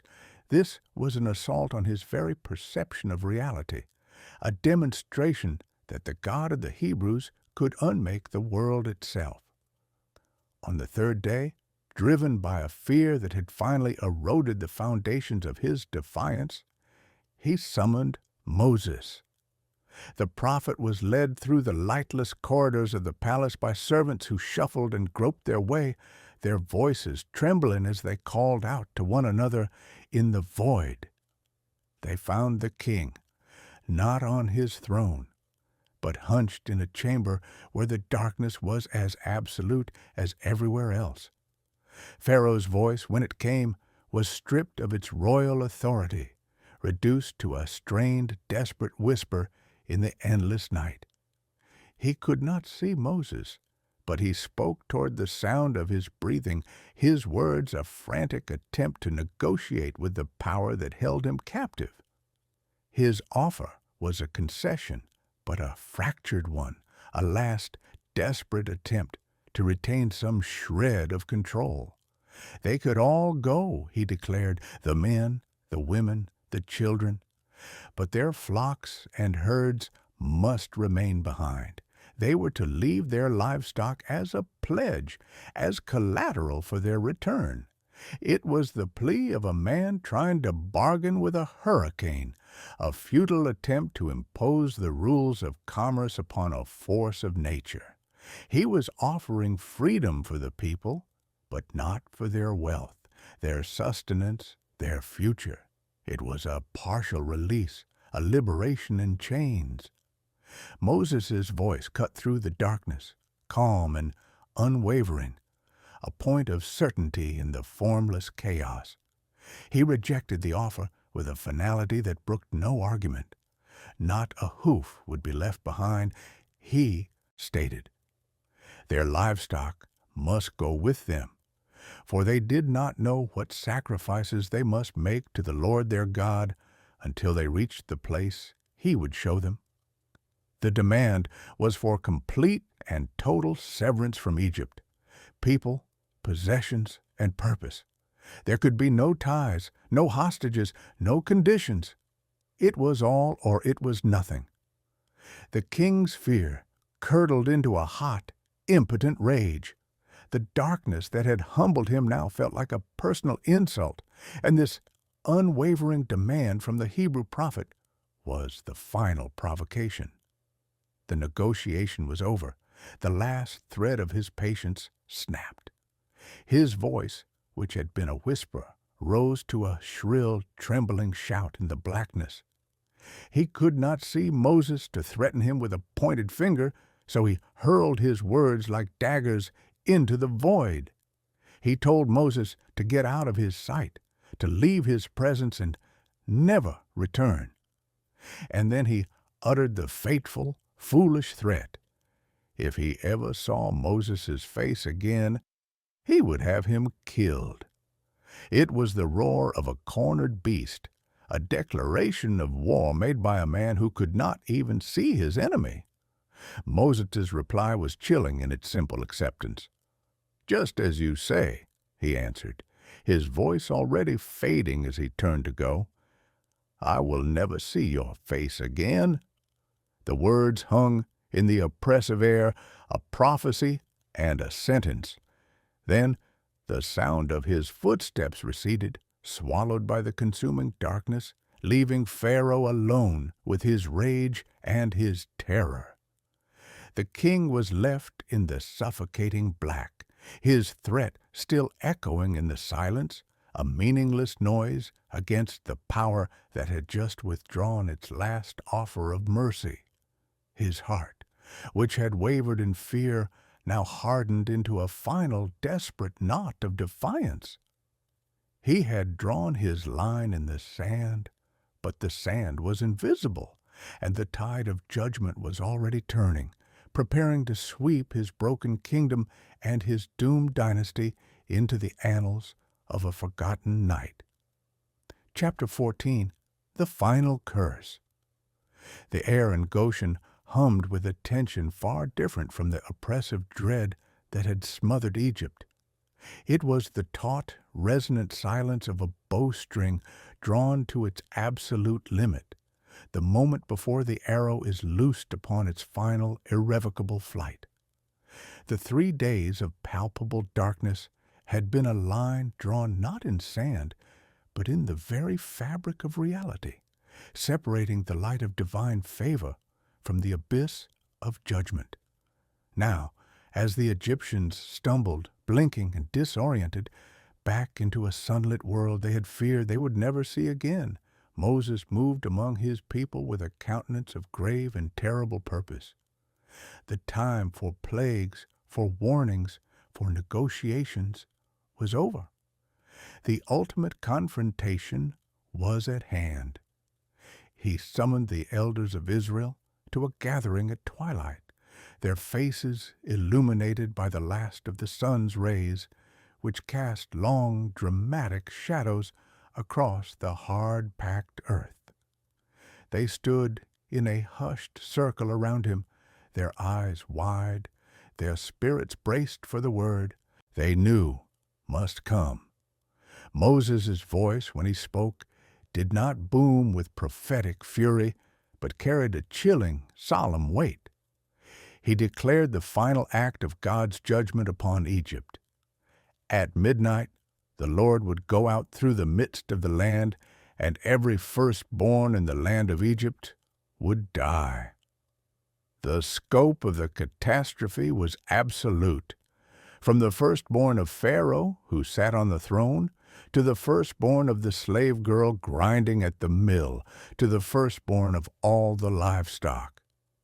There would be a great cry throughout all the land of Egypt, he said, such as had never been and never would be again. A collective shudder passed through the assembly. The horror of the pronouncement was immense, a wave of impending grief that threatened to overwhelm their own hope. But Moses did not linger on the terror. He swiftly pivoted to the means of salvation, a set of instructions so precise and strange that their obedience would become the ultimate test of their faith. He laid out the ritual of the Passover, a ceremony of blood and bread that would serve as both a shield and a sacrament. Each household, or a group of small households, was to select a year-old male lamb, unblemished, a perfect sacrifice. They were to care for it for 4 days, a period of anticipation that would bind the fate of the innocent animal to their own. Then, on the 14th day of the month at twilight, the whole assembly of Israel was to slaughter their lambs at the same moment. The next instructions were tactile, visceral, embedding the ritual in the physical reality of their lives. They were to take a bundle of hyssop, a common, humble herb, dip it in the blood of the lamb, and strike it on the lintel and the 2 doorposts of their houses. The blood, he explained, would be a sign for them upon the houses where they lived. When the Lord saw the blood, he would pass over that door and would not allow the destroyer to enter their homes to strike them down. The act was one of profound faith, a belief that the simple, brutal application of a lamb's blood could hold back the angel of death. It was a public declaration of trust, a scarlet mark of identity that separated the homes of the faithful from the homes of the defiant. Further commands followed, weaving the moment of deliverance into the fabric of their future identity. They were to roast the lamb with fire and eat it that night with unleavened bread and bitter herbs. They were to eat it with their cloaks tucked into their belts, their sandals on their feet, and their staffs in their hands. They were to eat it in haste. Every detail was a symbol of their imminent departure. The unleavened bread for speed, the bitter herbs for the bitterness of their slavery, the readiness to travel for the freedom that was moments away. This was not merely a meal, it was a dress rehearsal for an exodus. Nothing of the lamb was to be left until morning. Whatever remained was to be burned with fire, a complete consumption of the sacrifice that left no trace of the old life behind.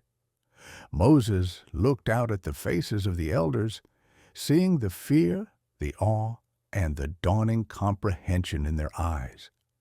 He stressed that this ordinance was to be a perpetual statute for them and their children forever, a night to be much observed, a memorial of their deliverance.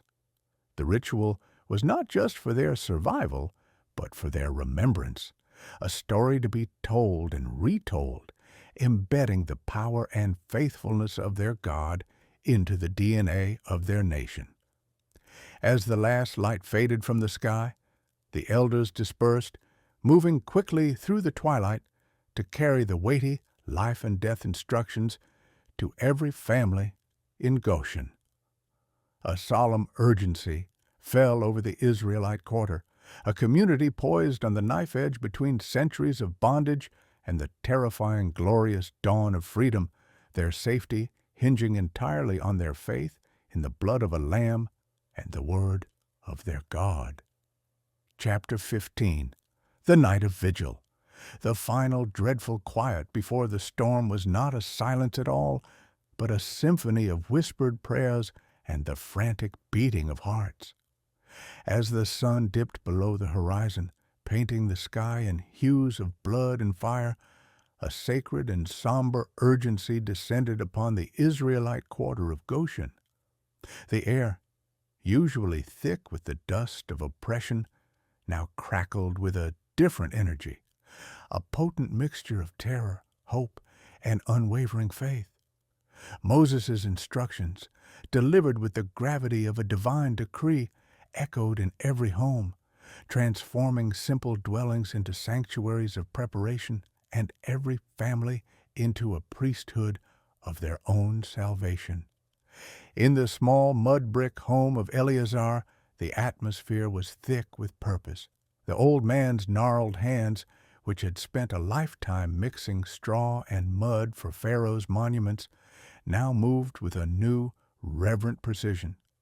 His son, Jamin, stood beside him, holding a year-old male lamb, its coat unblemished, its eyes trusting. For 4 days, the creature had been part of their household, its innocent presence a constant living reminder of the impending sacrifice. Little Ira watched, wide-eyed, from a corner, his young mind struggling to grasp the weight of the rituals unfolding before him. The lamb was led outside, and with a swift, solemn motion that was both sacrifice and sacrament, Jamin ended its life, catching the warm crimson blood in a basin. The finality of the act sent a collective shudder through the family, a stark understanding that their deliverance would be purchased with a life. Then came the most visceral, the most profound act of the night. Jamin took a bundle of hyssop, its common weedy form a humble brush for a holy task. He dipped it into the basin, the green stalks soaking up the red blood, and then, with deliberate care, he struck the wooden lintel above their door and the 2 doorposts on either side. The blood marked the entrance in 3 bold strokes, a scarlet seal against the coming darkness. To an outsider, it would have looked like a primitive savage ritual.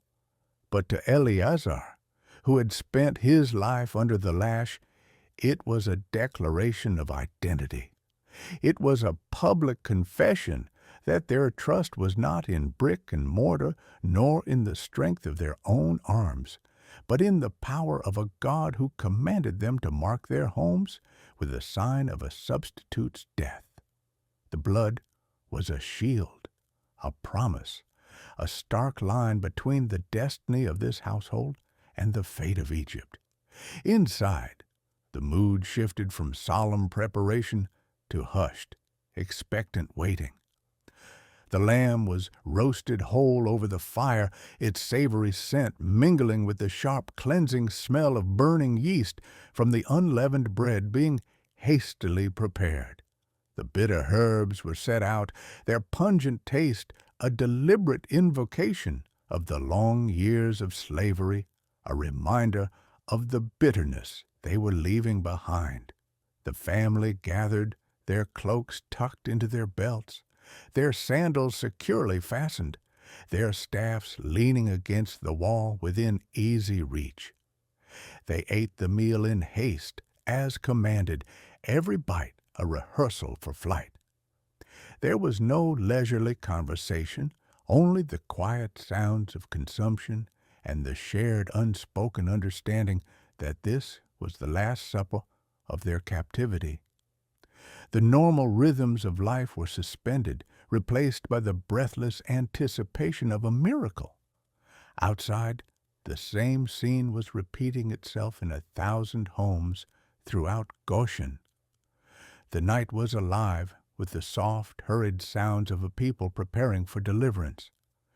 The sliver of a new moon offered little light, but the determined flicker of cooking fires from within the marked dwellings created a constellation of hope on the earth.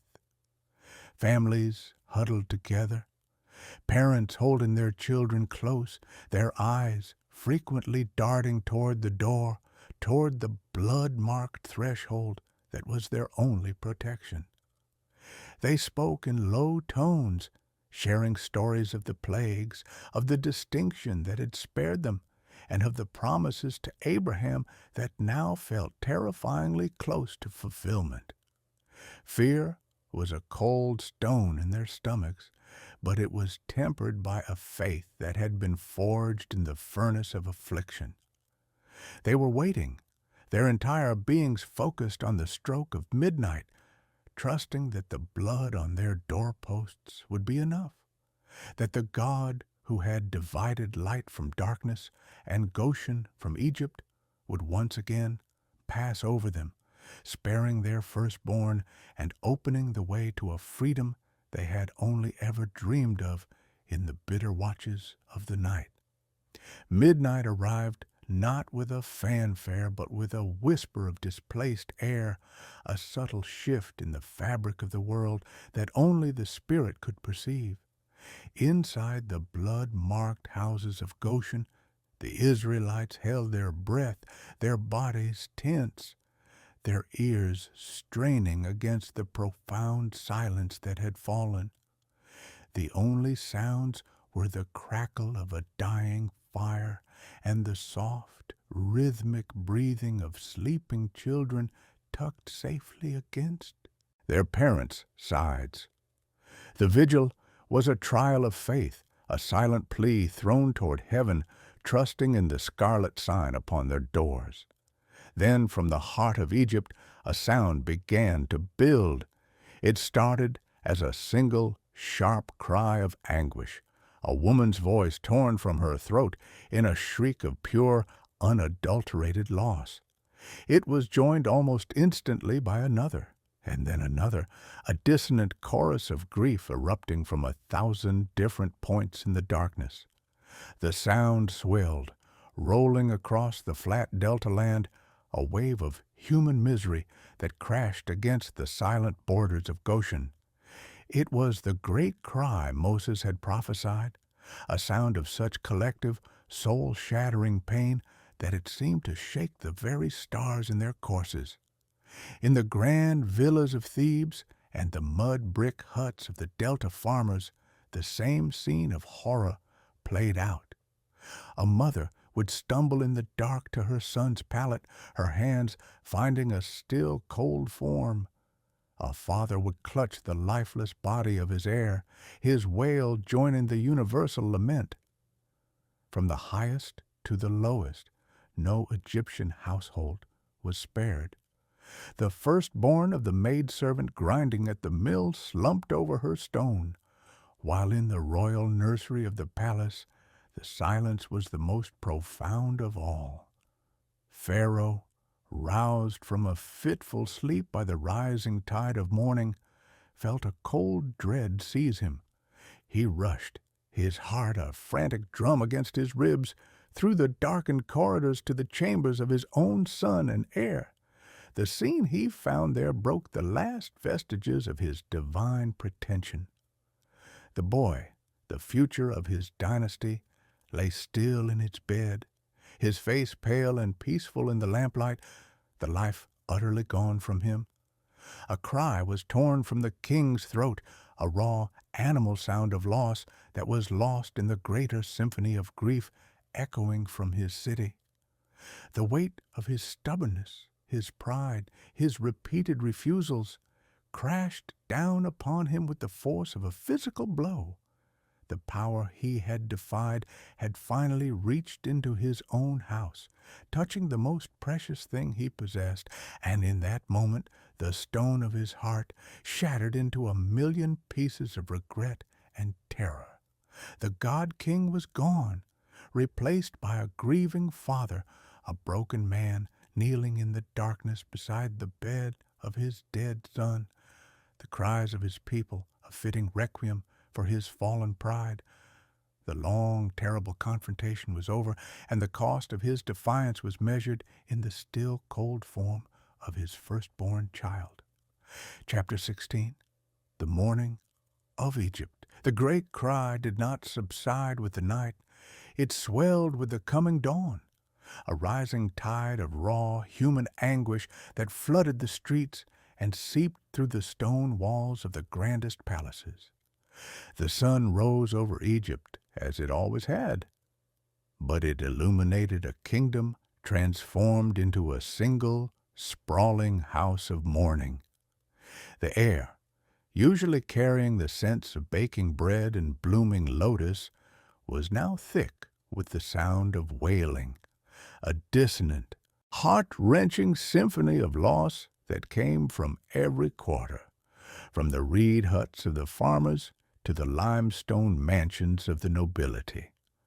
In a land that worshipped life and the afterlife with meticulous care, death had come with a swift, indiscriminate, and personal finality that shattered the soul of the nation. Inside the royal palace, the epicenter of this grief was a silence more deafening than any cry. Pharaoh sat on the floor of his son's chamber, the boy's lifeless form cradled in his arms. The trappings of divinity, the golden collar, the striped Nemes headdress, lay discarded like forgotten toys, symbols of a power that had proven to be a cruel illusion. The man who had faced down plagues with defiant arrogance was gone. In his place was a hollowed-out shell, his face ravaged by tears, his eyes staring at nothing, seeing only the terrible cost of his pride. The arguments of his officials, the logic of survival, the fear of his court, none of it had mattered until the destroyer had crossed his own threshold. The death of his firstborn was not just a personal tragedy, it was the collapse of his dynasty, the end of his line, and the ultimate undeniable verdict on his reign. The stone heart had not merely broken, it had been pulverized into dust. As the first rays of the sun touched the boy's still face, a frantic energy seized the broken king. He surged to his feet, his movements jerky and desperate, and roared for his servants. His command was not a royal decree, but a plea shouted from the depths of his despair. "Summon Moses! Summon Aaron!" His voice was a ragged thing, stripped of all authority, fueled only by a frantic need to be rid of the source of this curse, to purge his land of the people whose God had just executed a judgment so complete. The messengers fled, their own faces streaked with tears, to find the Hebrew leaders. They found Moses and Aaron already standing at the border of Goshen, as if they had been expecting the summons. They walked through a capital city in the throes of collective paralysis. Everywhere, people were draped over the bodies of their dead, their forms rocking with sobs. Men tore their clothes. Women smeared ash on their faces. The normal rhythms of life had ceased entirely. No one went to the fields. No one opened the markets. Egypt was a nation holding its breath, united in a grief so profound it felt like the end of the world. The Egyptian people, who had once looked upon the Hebrews with contempt or at best indifference, now watched the two brothers pass with a new terrified reverence. They did not see slaves. They saw the harbingers of a power that had broken their king and their gods. When Moses and Aaron stood once more in the presence of Pharaoh, the dynamic of all their previous meetings was inverted. The king did not sit upon his throne. He stood before them, a supplicant, his shoulders slumped, his eyes red-rimmed and desperate. He did not negotiate or set conditions. The words that fell from his lips were a total, unconditional surrender. "Up! Leave my people, you and the Israelites!" he cried, his voice cracking. "Go, worship the Lord as you have requested. Take your flocks and your herds as you have said, and go, and bless me too." The final plea was the most telling, a recognition that the blessing, the favor, the very breath of life now flowed from the God he had so long denied. The command did not need to be repeated. As Moses and Aaron turned to leave, a new energy, born of terror and a desperate desire for appeasement, surged through the Egyptian populace. The news of Pharaoh's capitulation spread like wildfire, and with it came a frantic urge to expedite the Hebrews' departure. They came to the Israelite quarters not as taskmasters, but as supplicants, their hands filled not with whips, but with treasure. They pressed jewelry of silver and gold into the hands of the startled slaves. They bundled up fine linens and costly garments, heaping them upon the Israelites as if trying to buy back the favor of their God, to pay any price to stop the dying. "Hurry, leave," they begged, their faces pale with a superstitious dread. "Otherwise we will all die." The scene was one of surreal inversion, the oppressors lavishing wealth upon the oppressed, not out of generosity, but out of a terror so profound it had rewritten the entire social order of the empire.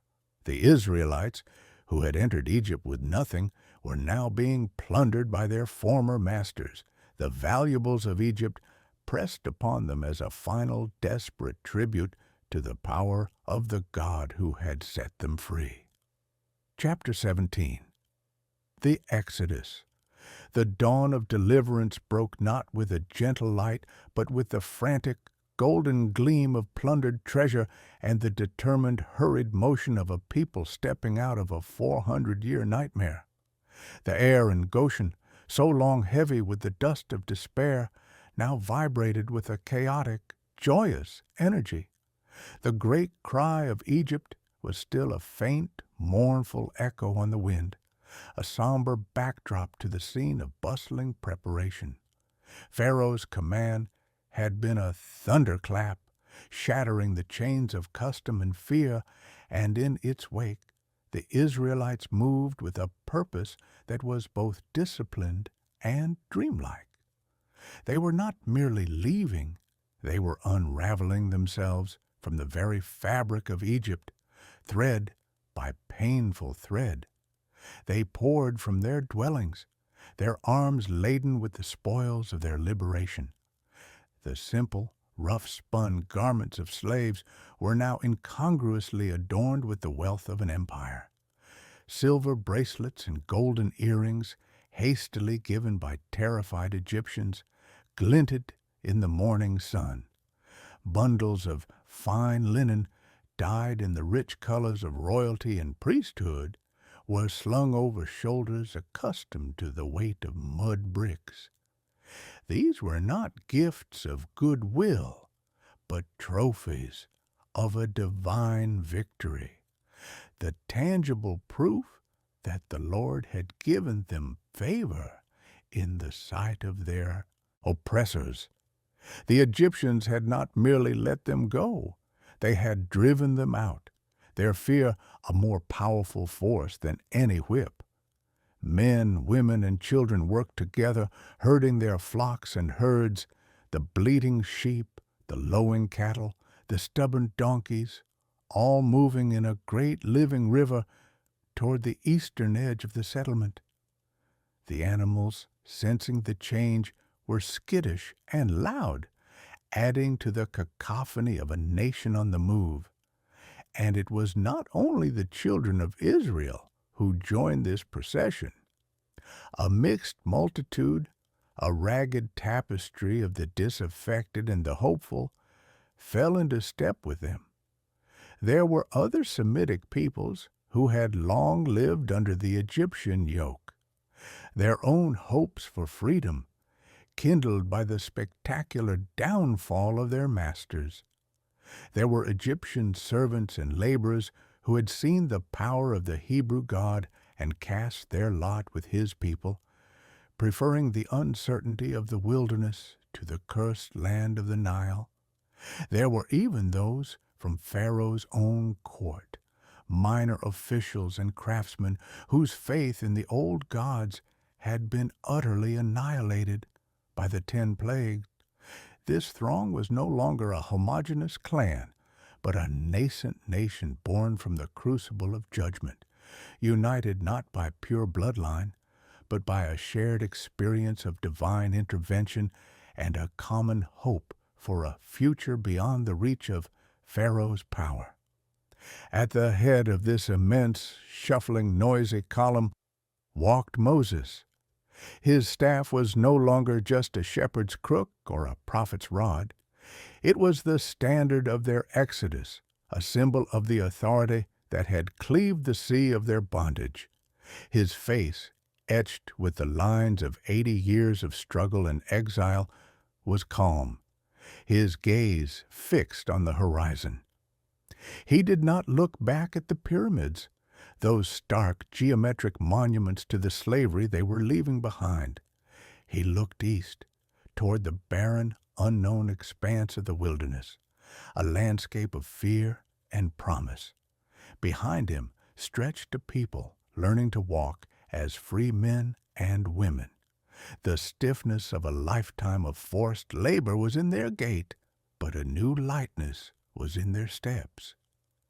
Parents held their children's hands tightly, not in fear of the taskmaster, but in the fierce, protective grip of a love that could now dream of a future.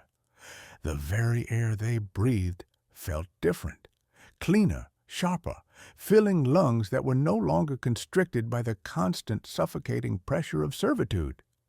They were a people in transition, their identity shifting from slaves of Pharaoh to the people of the Lord, with every step they took away from the land of their affliction. The journey ahead was long and fraught with peril, but in this moment the overwhelming reality was not the fear of the unknown, but the breathtaking, terrifying, glorious sensation of being free.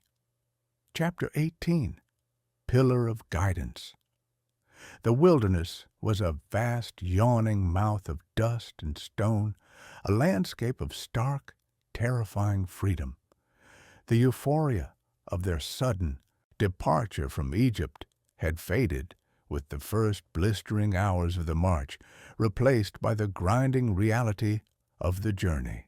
The great mixed multitude stretched out across the arid terrain, a river of humanity and livestock, churning up a cloud of fine red dust that coated their skin and filled their mouths with the taste of the unknown. Behind them, the green, life-giving ribbon of the Nile Valley was a receding memory, a painted scene on a far-off wall. Ahead lay only the featureless expanse of the Shur Desert, a sea of rock and scrub under a merciless bronze sky. Whispers of doubt began to ripple through the camp, a nervous undercurrent to the shuffle of 1,000,000 feet. Where was the water? Where was the food? Had they exchanged the certain misery of slavery for a slow, desolate death in this wasteland? The path was not marked, the destination unclear. They were following a man and a promise into a void. Then, as the sun reached its zenith on the third day, a change stirred in the cloudless sky. It began as a faint, shimmering distortion on the horizon, a mirage that refused to dissipate. It grew, coalescing from the heat haze into a distinct towering form. It was a pillar of cloud, a colossal, swirling column that seemed to draw the very substance of the sky into itself. It did not drift aimlessly like a weather formation. It moved with a slow, majestic purpose, descending until it stood at the head of the vast column, a divine vanguard against the barren landscape. A collective gasp, part fear and part awe, swept through the Israelites. They stopped in their tracks, their eyes fixed on the impossible phenomenon. This was no natural cloud. It was dense, opalescent, and alive with a quiet, internal energy, its edges sharply defined against the blue vault of heaven. It halted, and Moses, his face uplifted, recognized it for what it was. A profound silence fell, broken only by the nervous bleating of sheep. The cloud was not a threat. It was a guide. When it began to move again, drifting slowly eastward, Moses gave the command, and the entire multitude turned as one body to follow. The pillar of cloud was leading them, a celestial compass in a trackless land. As the sun began to dip below the horizon, painting the western sky in shades of violet and gold, the pillar underwent a miraculous transformation. The soft, pearlescent gray of its substance began to glow from within, as if a great fire had been kindled in its heart. The glow intensified, shifting from a deep amber to a brilliant fiery orange, and then to a blazing, incandescent white. The pillar of cloud became a pillar of fire, a torch of such pure, fierce light that it cast long, dancing shadows across the desert floor, banishing the encroaching darkness.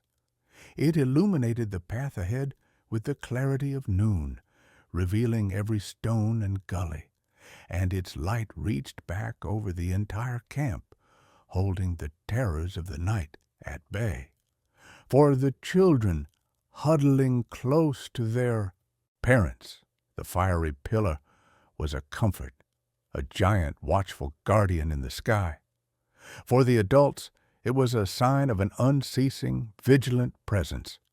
The God who had shattered Egypt with plagues was now shepherding them with light. Night after night, the pattern held. By day, the pillar of cloud provided a shield from the relentless desert sun, its cool shadow a moving oasis of shade for the people and animals. By night, it became a beacon of fire, a constant reassuring proof that they were not alone. It was a visible manifestation of a promise, a tangible link between the heavens and their arduous journey. The pillar did not simply indicate a direction, it was the direction. When it moved, they broke camp. When it settled, they pitched their tents. Their entire existence, their rhythm of travel and rest, was now governed by this divine signal. The fear of being lost, of wandering aimlessly until their supplies ran out, began to recede, replaced by a dawning steadfast faith. They were not navigating by the stars or the sun, but by the presence of God Himself. The wilderness, which had seemed so hostile and empty, was now filled with a guiding, protecting glory. The pillar was their map, their clock, their shelter, and their assurance, a daily and nightly miracle that strengthened their hearts for the long road to the promise. Chapter 19, Toward the Promise. The dust of Egypt settled on the horizon behind them, a pale, receding stain on the edge of the world, while ahead, the wilderness stretched in a vast, unbroken tapestry of rock and sky. The Israelites moved as a single, breathing organism, a river of humanity and livestock flowing through the barren wadis, their progress marked by the ever-present pillar that was their compass and their shield. The initial frantic energy of their flight had mellowed into the steady, grinding rhythm of a long march. With each step that carried them farther from the brick kilns and the crack of whips, the reality of their freedom began to sink in, not as a single explosive moment, but as a slow unfolding dawn in the soul. They were free. The words themselves felt strange and new on their tongues, a currency of a kingdom they were only just learning to inhabit. In the evenings, when the pillar of fire blossomed in the twilight, casting its warm, protective glow over the vast encampment, families gathered around their cooking fires. The conversation was no longer of quotas and taskmasters, but of the journey and the promise. Eleazar, his back still curved from a lifetime of labor, would sit with his grandson Era on his knee, the boy's small hand tracing the deep, leathery lines on his face. The old man would point a trembling finger back toward the west, where the last faint smudge of the known world was disappearing into the night. He spoke not of the grandeur of the palaces, but of the weight of the sun on his back, the taste of dust in his mouth, the sound of a mother weeping for a child taken by an overseer's whim. He spoke of the cost. Freedom, he whispered to the rapt boy, was not a gift given lightly. It had been purchased with the blood of a lamb, sealed by the death of the firstborn of Egypt, and washed in the tears of 400 years. It was a treasure whose value was known only by those who had lived without it. Yet, as they looked forward, their gaze followed the path illuminated by the pillar of fire, stretching toward a horizon they could not see. Moses had spoken of a land flowing with milk and honey, a promise passed down from Abraham, a story that had sustained them in the deepest darkness. Now, that story was no longer a distant dream, but a destination. They contemplated this promise with a mixture of fierce hope and trembling awe. What would it be like to own a piece of earth, to plant a vineyard and harvest its fruit for their own children, to build a home whose doors did not bear the mark of a slave? The wilderness itself, for all its harshness, was a tutor. Its vast empty spaces taught them to rely on something other than the brutal, predictable economy of slavery. They were learning to depend on the daily miracle of guidance, on the manna that appeared with the dew, on the God who had proven his faithfulness in the 10 terrible wonders and now in the gentle, constant presence of the cloud and the fire. They were a people caught between two worlds, their identities in flux. The slave was slowly dying, and the free man was being born, but the birth pangs were the fears and uncertainties of the desert. They carried Egypt with them in the scars on their backs and the cowering instinct in their hearts. But they carried the promise in the stories of their elders and the unwavering pillar ahead. They marched not just toward a geographical location, but toward a destiny, a covenant relationship with the God who had heard their cry. The cost of their freedom was etched in the collective memory of the plagues and the night of vigil, a sobering reminder of the power that had delivered them. But the assurance of God's faithfulness was written larger still across the sky, a daily guiding presence that promised He would not lead them out only to abandon them in the waste. With every sunrise that found the cloud already moving, with every sunset that brought the comfort of the fire, their faith, fragile as a desert bloom, took root a little deeper. They were moving toward the promise, a people learning to walk, their faces set toward a future built not by human hands, but by the unwavering faithfulness of their God.